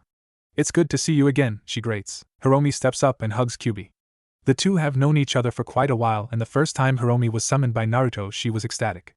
Kyubi is clothed this time, wearing loose pants and several layers of clothing under her armor. Not that she needs armor. What did you need to talk about? Naruto asks. Hiromi looks towards Naruto, suddenly nervously. She opens and closes her mouth several times, but nothing comes out. Naruto stands there patiently waiting. Seeing Hiromi so flustered, Kyubi walks over and the two whisper so low that Naruto's enhanced hearing can't listen in. Kyubi's eyes go wide for a second before a wicked grin appears on her face. Kyubi whispers something back before both women look at him. Naruto gets a sinking feeling in his stomach from the looks he is getting. It's like he is a piece of meat or a toy for them to play with. This will not end well, he thinks. It actually does. But he doesn't find that out, nor does he care at this point. Kyubi walks up and takes his arm before pulling him up to Hiromi. They now stand a foot apart with Hiromi gaining a huge blush. Hiromi-chan has something she wants to ask you. She goes even redder at the suffix. Naruto raises his eyebrow at the suffix, but has no other reaction. Hiromi, on the other hand, has a blush on her face as she turns to Naruto. He finds it is kinda funny seeing a 12-story dragon in human form flustered and nervous about asking him something. I would Muldio Bemet? She finishes very quickly and turns around right after and starts pushing her 2 fingers together. Naruto hears it, deciphers it, processes it, then his brain overloads. Why what? Comes his intelligent question. I have never had a mate, and the boss summons is supposed to bond with the head of the Uzumaki clan. Traditionally, when the boss summons and the head Uzumaki are different genders, they are mates. This ensures a tight relationship between us. She says all this without turning around, not trusting herself not to faint. For once, Naruto doesn't know what to think. On one hand, he barely knows her, and she is a completely different species than him. On the other, she is incredible, beautiful, smart, and strong. But the nagging thing that he doesn't know her makes him leery of outright accepting. Why don't we get to know each other a little better first before we make any hasty decisions? It is more of a statement than a question, but Hiromi looks more than happy to accept. Oh, okay. Where are you going? Maybe I can stay with you. Naruto points to the east. We are headed to Kiri no Kuni. There is the tomb of the protector where I will unlock my water abilities and be able to control gravity. Very handy abilities to say the least. But there is a civil war going on there, so we have to be careful. You can come if you want, but don't attack unless we are attacked first. Hiromi nods. Since I will be staying here for an extended amount of time, I need to make sure things will run smoothly at the den. I will rejoin you in a few hours. Her nervousness and shyness are gone, replaced with her professional game face. Getting a nod and a confirmation from Naruto and Kyubi, she disappears in a puff of smoke. Immediately Naruto turns to Kyubi. What do you have planned? Kyubi gets a curious expression. I don't know what you are talking about. I have nothing planned. She acts innocently, but Naruto isn't buying it. If you're not planning something, then I don't have the Rinnegan. Spill it. I don't want to be surprised in the middle of battle. Kyubi huffs and puffs out her chest indignantly. This also has the effect of pushing her already large pillows. Naruto's eyes shoot down for a second before finding her face again. Kyubi gins on the inside. You will find out when I deem you ready, not before. It isn't something that will harm you, so just drop it. Naruto sighs. Kyubi may want to sleep with him, but once she sets her mind on something, she is so stubborn that she will only diverge it if someone's life in danger. He knows that he isn't going to get it from her now, so there is no point. Come on. Let's get moving. We still have several days before we reach the eastern coast. Time skip 3 weeks. Naruto, Hiromi, and Kyubi step off the boat on Kiri no Kuni. They are in a small coastal town a few days of civilian travel speed from Kirigakure no Sato. As they leave the village, 12 mist ninja appear around them. Look what we have here. A little twig ninja. What would you be doing here in Kiri? The leader, a tall man with a mask and sunglasses with his Hadiate around his bicep. We have business with your Mizukage on behalf of Lady Tsunade, the Godame Hokage. We would appreciate an escort as to avoid any mishaps, and so we don't get lost. The Kiri Jonin looks over Naruto, then Kyubi and Hiromi, assessing honest and threat level. Alright. We will take you to the Mizukage. He snaps his fingers. Instantly, 4 more Kiri nin appear. All 4 are wearing the same outfit, well mostly, and a blank umbu mask. Take these 3 to Lord Mizukage. They are not to be harmed. He stands to the side and allows Naruto and the 2 non-humans to pass. Right this way, the leader of the 4 says before jumping away, forcing the 3 to jump after them, revealing the 2 women of having ninja training. As they travel, Naruto gets a better look at the ninja. The leader is an older shinobi male with brown hair that has strips of gray and a goatee. The next ninja is a woman approximately 16. She has very short brown hair and semi-revealing attire, obviously trying to have an advantage to those who aren't used to dealing with women, but it is the 3rd member that really gets his attention. She is roughly 20 to 25, ankle-length auburn hair. She wears the standard umbu clothing with a slight adjustment. Her assets are very large, making the normal armor unwearable even with bindings, so she has on some kind of separate armor that is a few sizes too big for her. But her body isn't what got his attention. He feels that he doesn't know what he feels from her. But he can feel something coming from her that the others don't have. He doesn't know what it is or how he know it, but something about her is different. He makes a mental note to find out later. His musings about this new feeling completely distract him from the last ninja, but unfortunately for said ninja, he doesn't really matter, so he will remain nameless and be lost to history. Time skip 2 hours. Kirigakure no Sato. Naruto and company along with the escort walk towards the tower in the very middle of the city. Every direction they turn, they see poverty, filth, destroyed buildings, desperation, hunger. It looks like a horror film right in front of them. They all have to repress their gag reflexes since all of them have enhanced senses.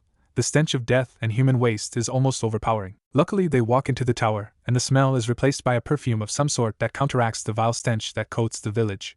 They are led up 5 flights of stairs to the Mizukage office, where they are immediately ushered in. There they see Yugura juggling kunai behind his desk. He stops once the 3 are inside and the door closes. Ah, you must be the 3 from Konoha. I am Yugura, Yandame Mizukage. How can I help you? Naruto pulls out a scroll and hands it to him. This scroll is different than the one Tsunade handed him. After talking with Hiromi, Naruto sent a dragon messenger back asking for a new scroll. The new scroll arrived shortly before they got on the boat for Kiri no Kuni. We are a delegation from Konohagakure sent to assess the potential of a Kiri-Konoha trade agreement and/or alliance.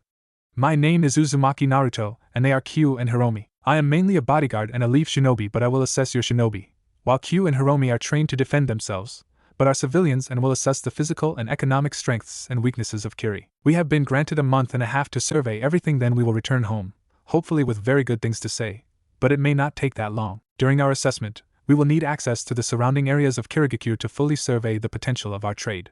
During all surveys, I will be present as bodyguard and will require a spar between your top 3 shinobi. I hope you will find this acceptable, as we wish to make a complete picture of our potential ally. Naruto finishes his speech and waits for the Mizukage's decision. Meanwhile, in the Mizukage's head, he can't believe this chance. If he can get Konoha involved, the rebels will stand no chance. But even if they don't accept the alliance, the trade will be a much welcome source of income. Alright, Uzumaki-san. I'll allow it, but you will have an escort at all times. I must also warn you that we are in the middle of a civil war, and your safety is not guaranteed, especially if the rebels learn of you. Naruto bows. Thank you, Mizukage Dano. Your warning is welcome, but I think we will be alright. We won't go far from Kirigakure, just a few miles out to conduct our surveys. When can we expect the spars? Yubara thinks for a second. There is no rush, but he wants to impress him quickly. It may have an effect on how they view the city. In 2 days the spars will commence. If you have no other questions, let me get you a guide who will show you to your living arrangements. Jonin number 315, escort our guests to the VIP hotel. Instantly, the same woman that Naruto got the strange feeling from appears in front of them. Please come this way, she says politely as she leads them away. Kirigakure knows Sato. Naruto wakes with a start. Something or more someone is on top of him. He lifts his head and opens his eyes and sees flaming red hair lying on his chest, her bare back clearly in view for all to see. He shifts his view further down and sees her breast smashed against his bare chest. He blinks as he doesn't remember falling asleep like this. He creates a clone and kawarimis with it and instantly finds himself without boxers or pants. He sighs. She keeps trying. I bet she was hoping to wake up before me and rape me or smother me with those weapons of hers. He hops in the shower and makes it very quick as he doesn't want Kyubi to get any ideas about joining him. He dresses quickly and as he leaves he dispels the clone and wakes Kyubi as she falls onto the bed. Naruto knocks on the door to the other room where Hiromi sleeps and makes sure she is up as well. He goes and starts breakfast and after a few minutes, Kyubi comes out looking none too happy. She is in a skimpy bathrobe made out of yoki. You know, there are better ways to wake a woman. Naruto deadpans. Yeah, I bet. Whatever. Why did you sleep in my bed last night instead of with Hiromi? He asks. Kyubi pouts. I already told you. I like your bed better. It doesn't matter where you sleep as it is automatically better than anywhere else. Naruto rolls his eyes and finishes making breakfast as Hiromi appears in the kitchen. Good morning, Naruto-kun, Kyubi-chan, she yawns out. He looks at her before turning away like it nothing. It then registers what she is wearing and he snaps back to her. She is wearing a nightgown that wouldn't be out of place in a strip club. It has 2 pieces. The top has long sleeves and comes just over her breast and clasps once with a button just below her breasts, showing a lot of cleavage, then flares out again showing her very toned and flat stomach. Her bottom part is a skirt that stops right about mid to high thigh. Did I mention the fact that the material of both pieces is nearly see-through? Well, it is. Naruto can practically see all her body, which is on par with Kyubi's and he doesn't see any lines from underwear. So either she hides her underwear really well or she isn't wearing any at all. He has to hold his nose to prevent the blood from making him shoot back. Hiromi just moves on past him, but Kyubi notices the trickle of blood that gets past his fingers. Hiromi-chan, I think Naruto-kun is having dirty thoughts about you. Hiromi looks around to Naruto as he turns around to hide his nosebleed. What he misses is the smirk she has on her face. The 2 women dig into the breakfast at the counter with tall stools while Naruto waits for his nose to stop bleeding so he can let his nose go and release the pent-up blood, which he is eventually able to do without passing out. Naruto turns around having regained control over himself, and eats his breakfast as well, trying not to stare at Hiromi. Kyubi sees this and has a smirk on her face. Ha, no man can stand up to 2 women. I just hope that this works. Hiromi finishes first and places her breasts on the counter, making them seem even larger while feigning ignorance. So what are we going to do today? She asks, looking bored. Well, Naruto says with a mouthful. He swallows before continuing. I think that we should start with the city itself. We spend at the least a week looking around the city. From there we go to just outside the city for 2 weeks and then to the surrounding villages for 3 weeks. The final week we meet here and have one more survey through. What do you think? Well, to be honest, it may take more than a few weeks to get a complete picture of the surrounding towns. Plus, there are also the rebels to think about. They might attack us for even thinking about allying with Kiri, Hiromi adds. But we only have a total of 2 months to do a job that could take a half a year to do properly. So I think it is a good plan for now, and if we need to make adjustments, we can. Kyubi adds her 2 cents in. Plus, the final week we can move where we need to look at. They finish planning as a knock comes at the door. Naruto, being the most dressed out of the group, answers it after he puts on a Kakashi-like mask, a pair of Abdurrahim-like sunglasses, and a hoodie that covers his hair. What he finds is the auburn-haired Jonin from yesterday at his door. The Jonin is slightly thrown off at the sight of Naruto. She was sure that he would take off the mask here. Now he is more of a mystery. She regains her wits about her. Hello, I have been ordered to escort you around town. When will you be ready? Naruto steps to the side and ushers her in. The Jonin raises an eyebrow at the current state of undress of the women, and just how obscenely hot the 2 women are. She feels threatened by these women. What woman wouldn't be? They represent everything a woman wants. Gorgeous skin, silky soft hair, long legs, amazing bust line that doesn't sag without underwear. So what's your name? Naruto asks, breaking the tension in the room. My Jonin number is 315. You may address me as so, she replies. Naruto shakes his head. That's not what I asked? I asked for your name. What you are called when not on duty. The Kiri Jonin blanches. Nobody has showed enough interest in her to wonder about her past or body, much less ask about her name. It's Terumi. Mei Terumi. Well, it's nice to meet you, Terumi-san. My name is Naruto Uzumaki. These two ladies are Hiromi and Q. They have no clan name. Hiromi is the shorter one with the golden hair. Mei bows slightly to the women. It's good to meet you too. Well, it's nice to know that not all Kiri shinobi are snobs and have sticks up their asses, Kyubi says. Her voice now lacks the usual power-filled bass, making her voice sound strangely high to Naruto. Mei, for her part, scratches her head bashfully. Well, we are in a civil war, so you can't be too careful. Yes, but that doesn't mean that they have to act how they look, Hiromi jabs. She too lacks her normal powerful voice to keep her cover as just a human. Mei is about to retort to the jab when Naruto steps in, trying to keep the peace. Ladies, calm down. We are their guests, and as such it would do well to remember your manners, he admonishes them. Kyubi childishly sticks her tongue out at him. Spoil sport. Naruto turns to Mei. Well, Terumi-san. We will walk around the village for a week or so and assess it. After that we will move on the areas just outside of the village, then to some closest towns. Does that work? Mei thinks for a second. Yes, that should be fine. Just know that once we leave the area around the city that we will be vulnerable to rebel attacks. I can't guarantee your safety. Naruto waves her off. Don't worry. We can all handle ourselves. So once we get dressed we can go. Time skip 2 days. Naruto stands quietly off to one side of the training grounds, not really thinking of anything, just waiting and observing, Q and Hiromi standing next to him. The last 2 days seem to go by in a blur. Mainly walking around and avoiding questions from their babysitter. At one point Mei asked Kyubi what was Naruto's problem, since he either asked nor answered any questions directed at him. Q, getting fed up with all the questions, just told her to ask him and not bother her or Hiromi. Speaking of Q and Hiromi, they had been taking a lot of notes. But instead of a deep analysis on the economic stability of the region, they have defense positions, approximate numbers of shinobi, possible entrances. Even if they aren't allowed to participate in the war, they can help out the people fighting to end the reign of the person who caused the deplorable conditions they walk through day in and day out. They don't know if the rebels would improve Kiri, but anything would be better than how it currently is. Naruto is awoken from his musings when 4 people walk into view. One is the Mizukage, one of their guide, and the other 2 he doesn't know. He is wearing his half mask and glasses to hide his features, making the Mizukage a little on edge since he can't read Naruto's face. Welcome, Naruto-san. We shall test my best Jonin against you. How shall the matches proceed? Naruto shrugs. Send 2 at first, and the next match will be against 1. The matches will be all out until one side is completely incapacitated or too injured to continue the fight. No killing strikes, and if you would Mizukage-sama be the referee. Yugura raises an eyebrow at the setup, but it is how he wants it. Jonin number 385 and number 215 will be the first match. Jonin number 315 will be the second. But Jonin number 18 will referee. Naruto nods his understanding. The training area the Mizukage chose was actually the stadium they use for the Chunin exams, but with the Civil War, the exams haven't been to Kiri in over 5 years and isn't likely to return for another few years. The stands are packed with shinobi and non-shinobi alike. Q and Hiromi find their way to the spectator box to watch. They talk with quiet excitement between them in anticipation of the match. Jonin #S385, Hanzo, and 215, Mycene, appear in the middle of the arena. Hanzo is shorter than Naruto, wearing no distinctive clothing and armor and a big sword on his back, think Cloud big. Mycene is the same height as Naruto. The only thing distinctive he is wearing is a purple hakama, something akin to a male skirt. He too has a sword, but it is a kodashi and strapped to his waist. Jonin number 18 hops into the arena and begins the match without asking if either party is ready.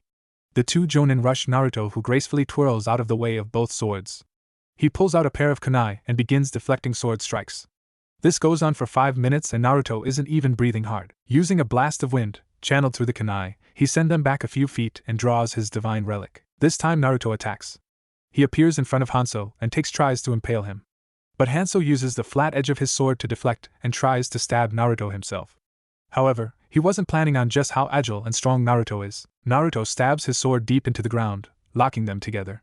He then uses the locked swords as leverage and lifts the rest of his body off the ground, having a dual purpose of going over the impaling sword and drawing the man off balance. Naruto's feet hits the ground and instantly his knee is in his opponent's face, sending him back several feet from the sheer force of the blow. Suddenly Naruto ducks and is saved from being decapitated.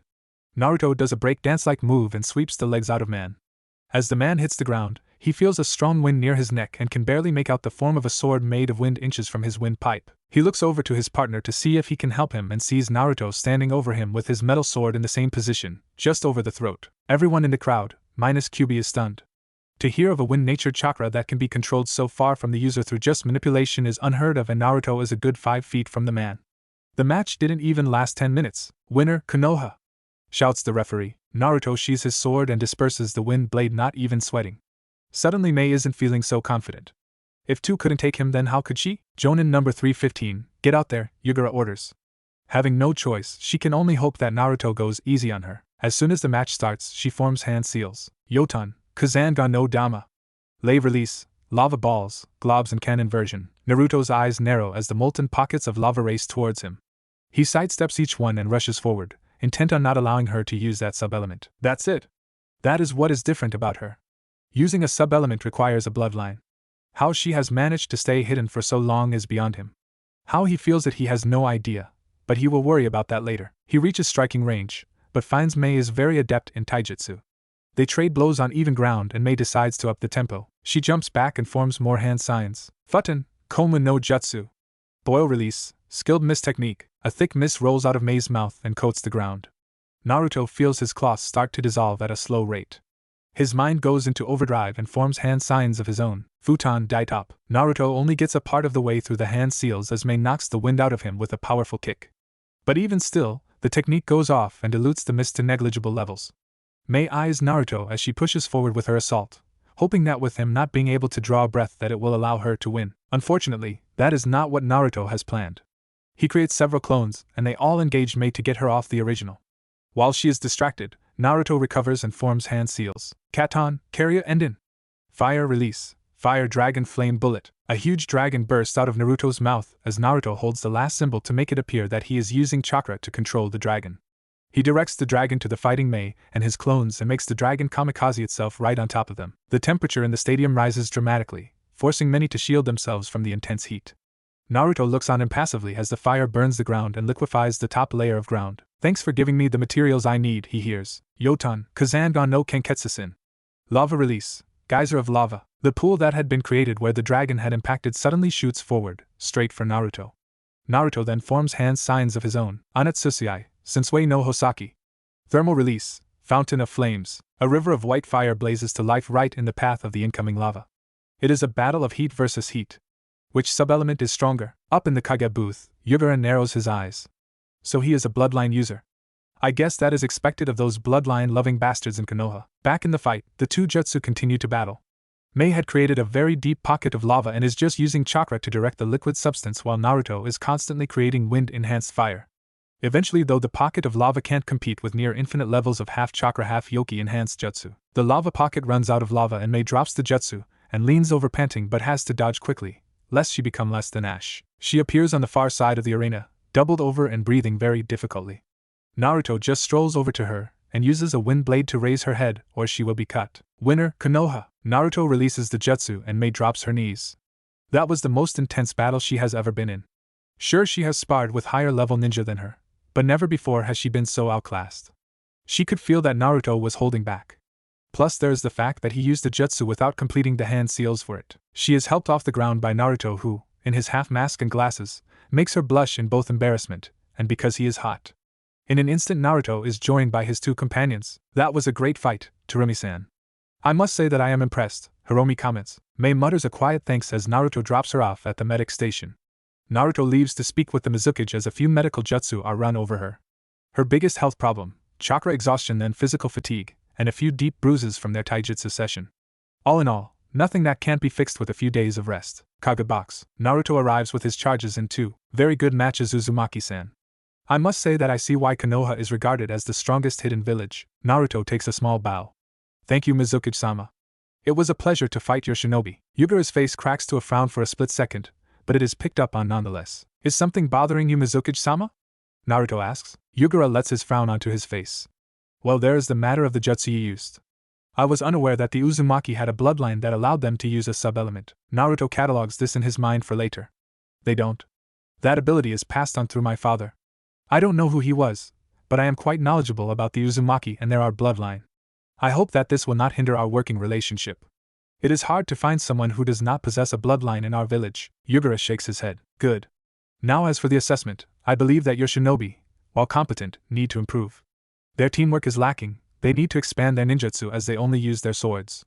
I hope this is not the norm for your shinobi, as it is a huge weakness. As for Jonin number 315, she has excellent taijutsu form as well as a large and devastating arsenal of jutsu. I noticed, Yugura says under his breath. It may have been low, but for the 3 non-humans it is heard. I will give Tsunade-sama a full report and allow her to make the decision. I find that your forces are adequate but could be far more effective. Yugura nods somberly. He was needing an outsider's opinion of how he could improve his forces, but that requires an outsider to 1. Be willing to come to an active war zone. And 2. Be willing to give them an accurate assessment. On top of that, it is embarrassing for a hidden village to need an outsider in the first place. I will give your suggestion and opinion some thought. Please feel free to wander around. Jonin number 315 will likely be out for a few days, so I will have another escort you. Naruto bows, showing respect.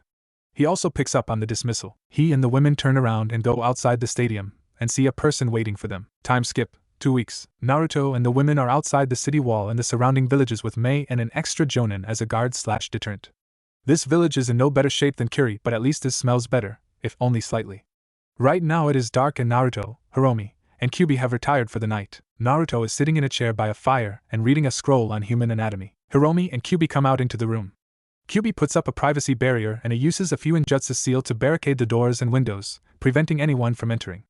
Hiromi gently grabs the book Naruto is reading and closes it and takes it from him. He looks at her with questioning eyes, and they only grow when both Hiromi and Kyubi kneel right in front of him. Naruto, Hiromi starts but can't continue. We are going to break that shell tonight, Kyubi says using her normal voice. Naruto just stares impassively at them. We are tired of you treating everything so coldly and distant, Kyubi says. Her eyes are soft and pleading. We know you feel something. We see lapses where you let emotions through, so we know you aren't totally lost. Just trust us.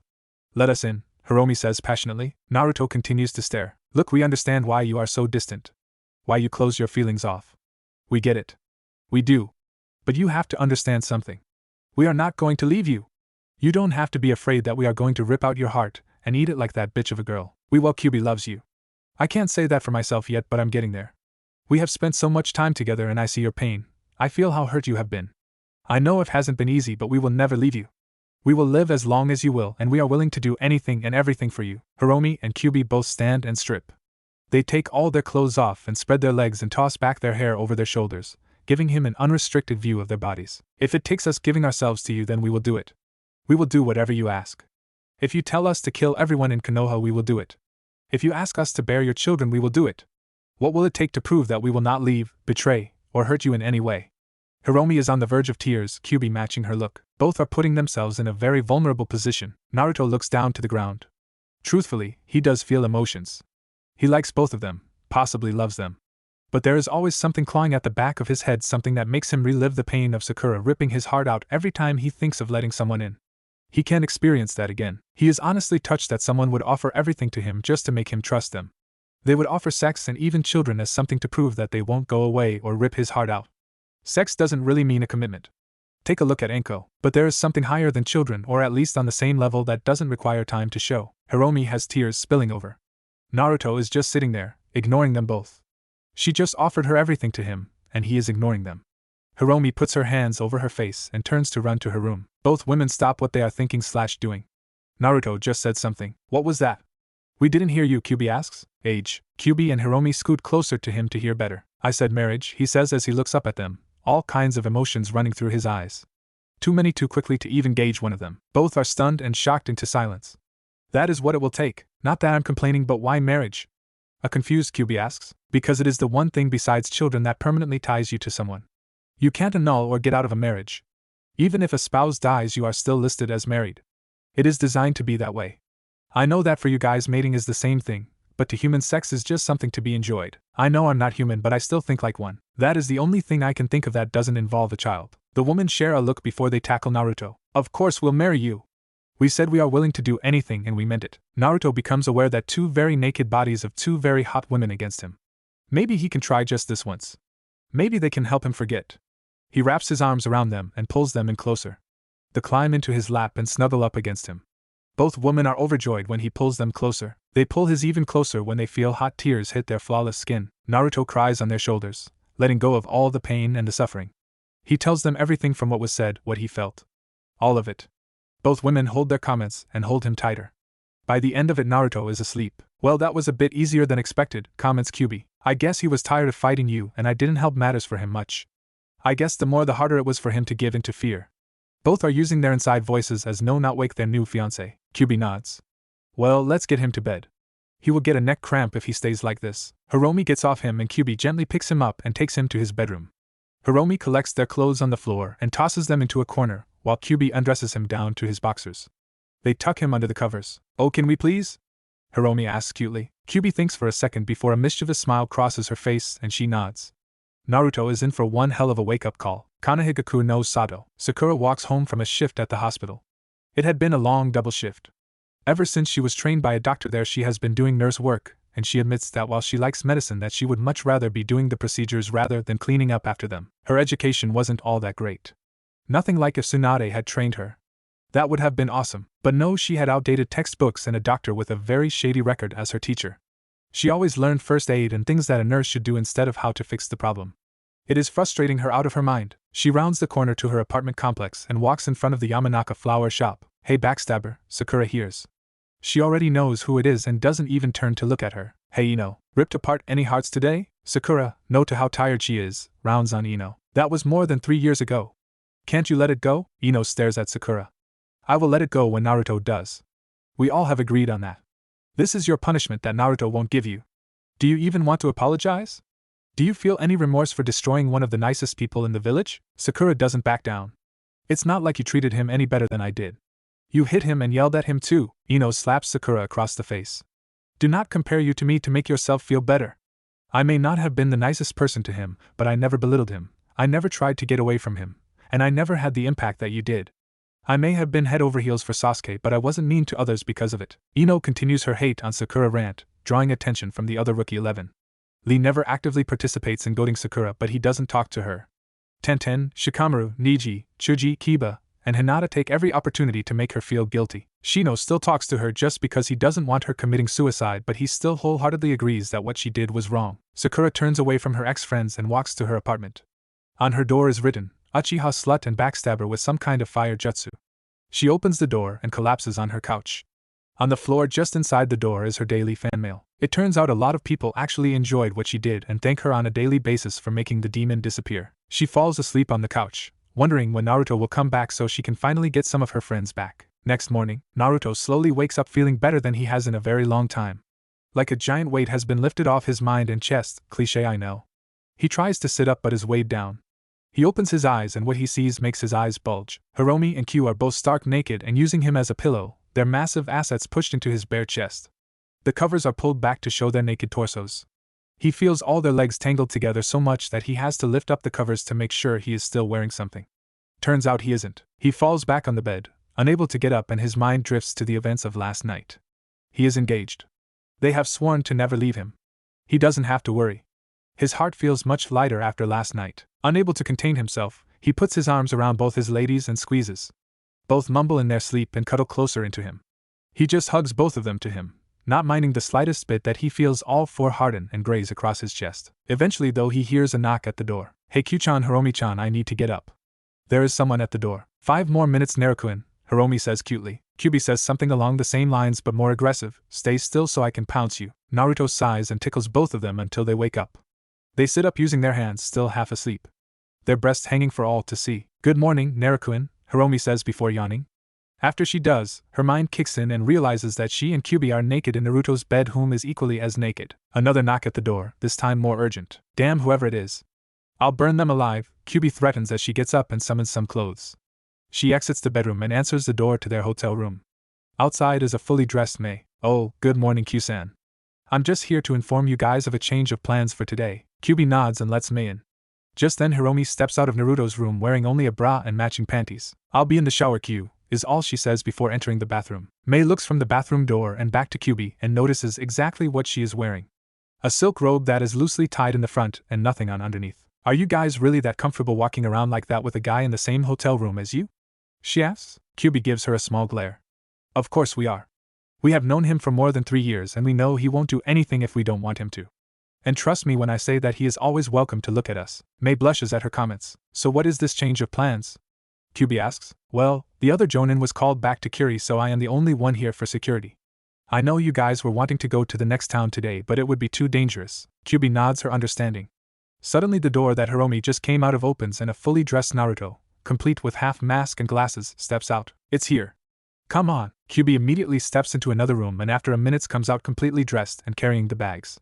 She pokes her head into the bathroom and says a few words that May can't make out before closing the door and stepping into the main living room. What's here? What are you talking about? May asks. It's too long to explain right now, is all Naruto says. It isn't his normal toneless voice, but full of excitement and anticipation. As May stares down Naruto, Hiromi exits the bathroom, her hair very wet and wearing short sleeves and shorts. The three of them walk out the door and May is left with nothing to do but trail them. Naruto leads them out of the village and walks in a single direction at a fast pace. Naruto keeps on walking, neither Hiromi nor Kyubi complain or ask where it is that they are going. Where are we going? This isn't safe and you're not authorized to leave the area, May half threatens. Well then do something to Rumi-san, Naruto says without turning around. May wants to, but the ki coming off of Hiromi and Q suggests that if she tires something that it will not end well for her. Eventually Naruto stops in front of a fairly large rock. He touches it briefly before speaking. This is the oldest rock on the island. Over the years it has been whittled away for building material, by storms, and by wind. It was once a mountain but this is all that remains. He cuts his hand and puts it on the stone. The rock seems to vibrate for a second before it sinks into the ground, revealing a stairway behind it. Naruto leads the way down the tunnel before speaking. Seijin, Tengaku no Kari. Sage style, heaven's light. A ball of fire makes its way into existence and hovers over Naruto, giving off a tremendous amount of light. Hiromi and Kyubi follow him without a moment's hesitation. May on the other hand looks torn. She should report this breach of security, and whatever this hole in the ground is, but another part of her wants to follow and find out exactly what is down there. Her curiosity wins and she delves down into the dark passageway figuring that it is better to be able to report what is down there instead of saying she doesn't know. She quickly catches up to Naruto and the others and they walk for a good amount of time. Suddenly the walls fall away and they are left standing inside a giant cavern not unlike the one in Hai no Kuni. Naruto raises the orb of fire and makes it brighter but he soon wishes he hadn't. The light seems to have awoken something. Naruto can hear it moving around in the darkness. He pulls out his sword and cuts his finger and wipes the blood on the sword. May looks away as the sword produces an enormous amount of light, illuminating much of the cavern. But it is so bright that nobody can see anything, so Naruto tapers off the light and sends 3 more orbs of fire into the cavern and expand their size and brightness. That illuminates the cavern entirely at levels in which they can see. May wants to scream. In front of her is a massive and grotesque creature. It has 3 arms that are monstrous in size, 2 heads, 4 feet, and a hide that looks very tough. Who dares enter my cavern? The creature beckons with the left head. I do. Uzumaki Naruto, heir to the Sage of 6 Paths. Let me pass and take what is rightfully mine. May looks at him with wide eyes. The creature laughs. Heir to the Sage? I guess I should bow or something, or I could eat you and gain some of that power myself. It seems that the left head is where the brains are because the right one just drools and has a stupid expression on its face. Be careful.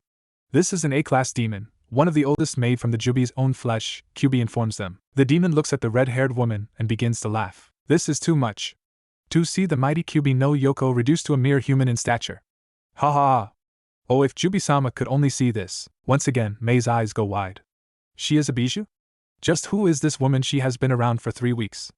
May suddenly realizes that she knows very little about these people. Several tick marks appear on Kyubi's head. I'll show you reduced. You should remember why I am the greatest of demons. May backs up as red Yoki surrounds Kyubi.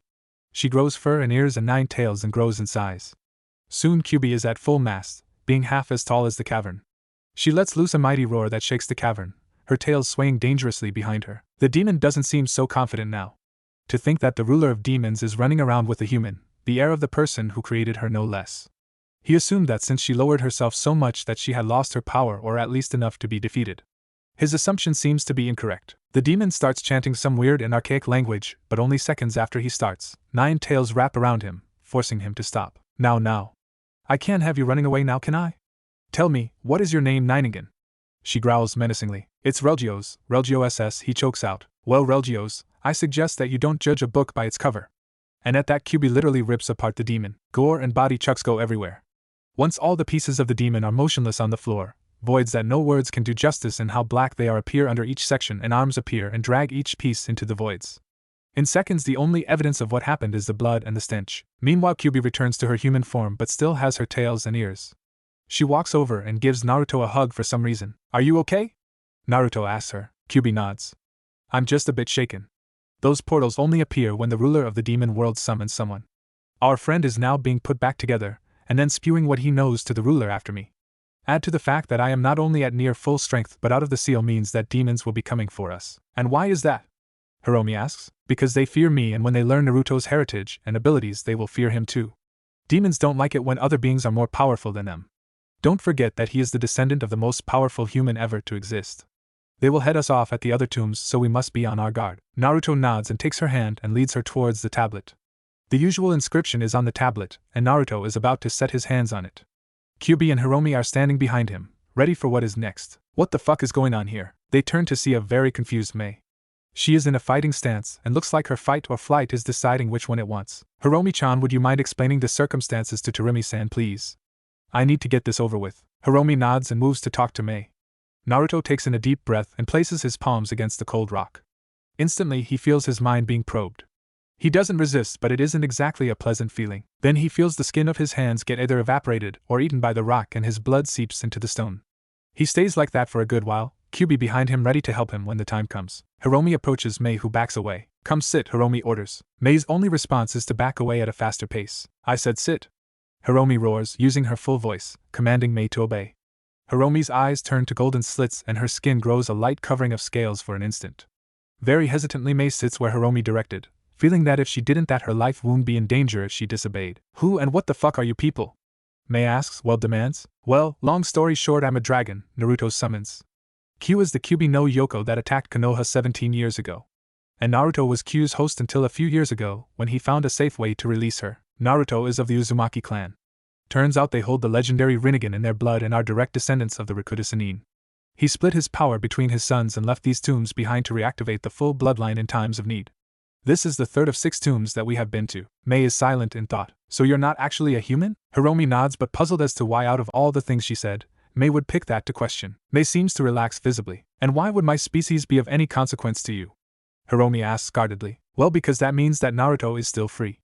I mean, dragons and demons only have relationships with their own species. I was afraid that he was already taken and there is no way I can compete with your bodies. Hiromi doesn't know whether to be insulted, angry, or thank her for the compliment. So she goes, well, all three. First of all, I don't know where you got your sources, but both Q and I are engaged to Naruto. Second, I'm offended that you would insinuate that our species are that shallow. Sure, for the most part we mate with our own species, but the same thing can be said for humans. You tend to mate with people of same skin color, background, and physical appearance. So don't you judge and make assumptions about us when you have nothing to back up those claims. Before either can continue, Naruto gives a grunt of pain. Mei turns to look at him, but Hiromi is already at his side. Q nods to Hiromi, and not 10 seconds later Naruto is almost violently launched from the rock. Both catch him and set him down, his head in Hiromi's lap. They wait for several minutes before Naruto's eyes flutter open and their heart jump as they see a smile on his face. That has to be the best way to wake up, looking up at 2 angels. Both girls blush wildly, making Naruto chuckle. Tears of happiness that he is finally allowing himself to feel and act on those feeling again. He finds himself glommed by the 2 gorgeous women. Mei look on, jealousy evident in her eyes. Terumi-san, some water please. Mei starts at being addressed. It then turns to confusion at what he wants.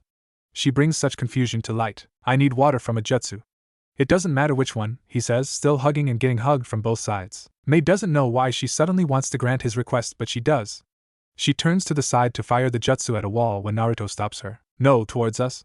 Don't worry about it. Mei's eyebrow quirks but gives in. She forms several hand signs and takes a deep breath. Suetun, Suijin Hiki. Water release, water encampment wall. A torrent of water bursts from Mei's mouth, but instead of going up like the jutsu normally does, it all rushes forward in a straight, pressurized stream. Naruto holds up a hand and the water stops. It just stops in midair. Naruto makes another gesture and the water rises into the air, even higher. Suddenly he releases control from the middle outward, creating a ripple effect of rain. So? Kyubi asks, not bothering to hide her true voice. It worked. I have control over water and gravity too. I can change the direction of gravity, and how severe the pull is. Plus I have some interesting new jutsu. Naruto gets up from the girls and walks to the stone and begins to read. During the time of the Jubi's reign of terror, it created all manner of creatures that we know today as demons. It was after making Lucifer that the sage sealed the Jubi. Lucifer is said to have 1/3 of the Jubi's power, taken directly from the Jubi's reserves. This left the Jubi weaker than usual. While it was still weak, the sage battled it and sealed it. Since the Bijou were created from the Jubi's yoki, they are classified as demons. Bijou are offspring of the Jubi. Right before the sage died, he divided up the power between 9 entities. These beings are made of masses of sentient chakra called yoki that can morph into any shape they desire. While they can change shape, the sage modeled their personalities after certain animals, the most well-known being Kyubi no Yoko and the Nibi no Bakaniko. The Ichibi and the Gobi are unknown as to why they act the way they do or as to what personality they were molded after. The ranking system coincides with the number of tails the Bija has, which is an indication of how much chakra a Bija has. A single tail is worth 2 Kage level reserves, so the Kyuubi has 18 times the amount of chakra a Kage has. But Bija don't have chakra, they have Yoki, which is